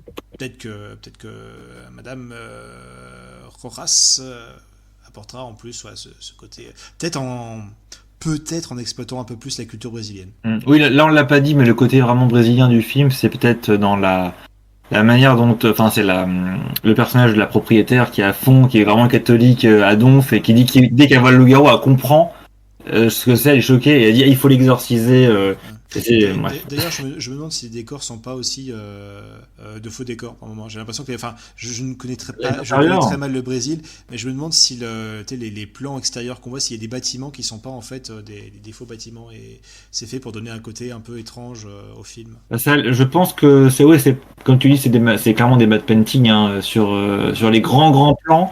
Après, sur le reste des décors extérieurs, je saurais pas te dire. Moi, ça m'a pas spécialement. J'avais l'impression justement qu'il voulait faire un peu un décor de ville qui donnait pas spécialement l'impression d'être au Brésil ni où que ce soit, que ça avait un côté peut-être un peu pas national, dans le sens où tu pourrais pas vraiment tu ne peux pas situer le film, c'est ça le truc. Le côté local du film, si j'ose dire, il est présent par petites touches. Voilà, encore une fois, t'as la propriétaire avec sa dévotion affolée, t'as la fête de Saint-Jean, là, leur danse traditionnelle qu'ils vont faire, là, la quadrille, je sais pas quoi. Mais ouais, c'est par petites touches. C'est vrai que les décors, en tout cas, font pas brésilien, ça, effectivement, ouais. Ok, écoute, moi je mettrai je remettrai la note un plat de spaghetti assaisonné au sang sur 20. Oui, je l'ai cherché loin, celui-là. Ouais. Je mettrais baise lesbienne sur 20. Oh merde, je suis vraiment un gros bouffe, quoi. Bon, c'est pas insortable. Bon. Non mais en plus c'est pas vrai parce que la scène est bien filmée, il n'y a pas de Mel Gibson, c'est très tendre, enfin bref voilà, bon, désolé, je suis vraiment insortable, effectivement tu as raison.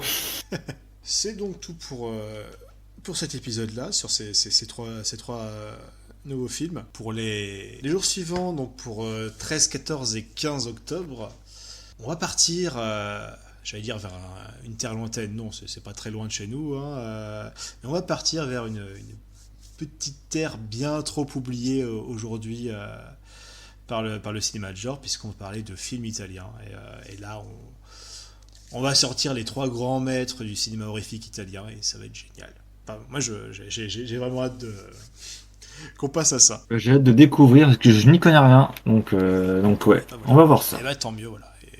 Et nous, on se retrouvera du coup pour le prochain épisode, où, assurément, des péloches pleureront. Pleurons.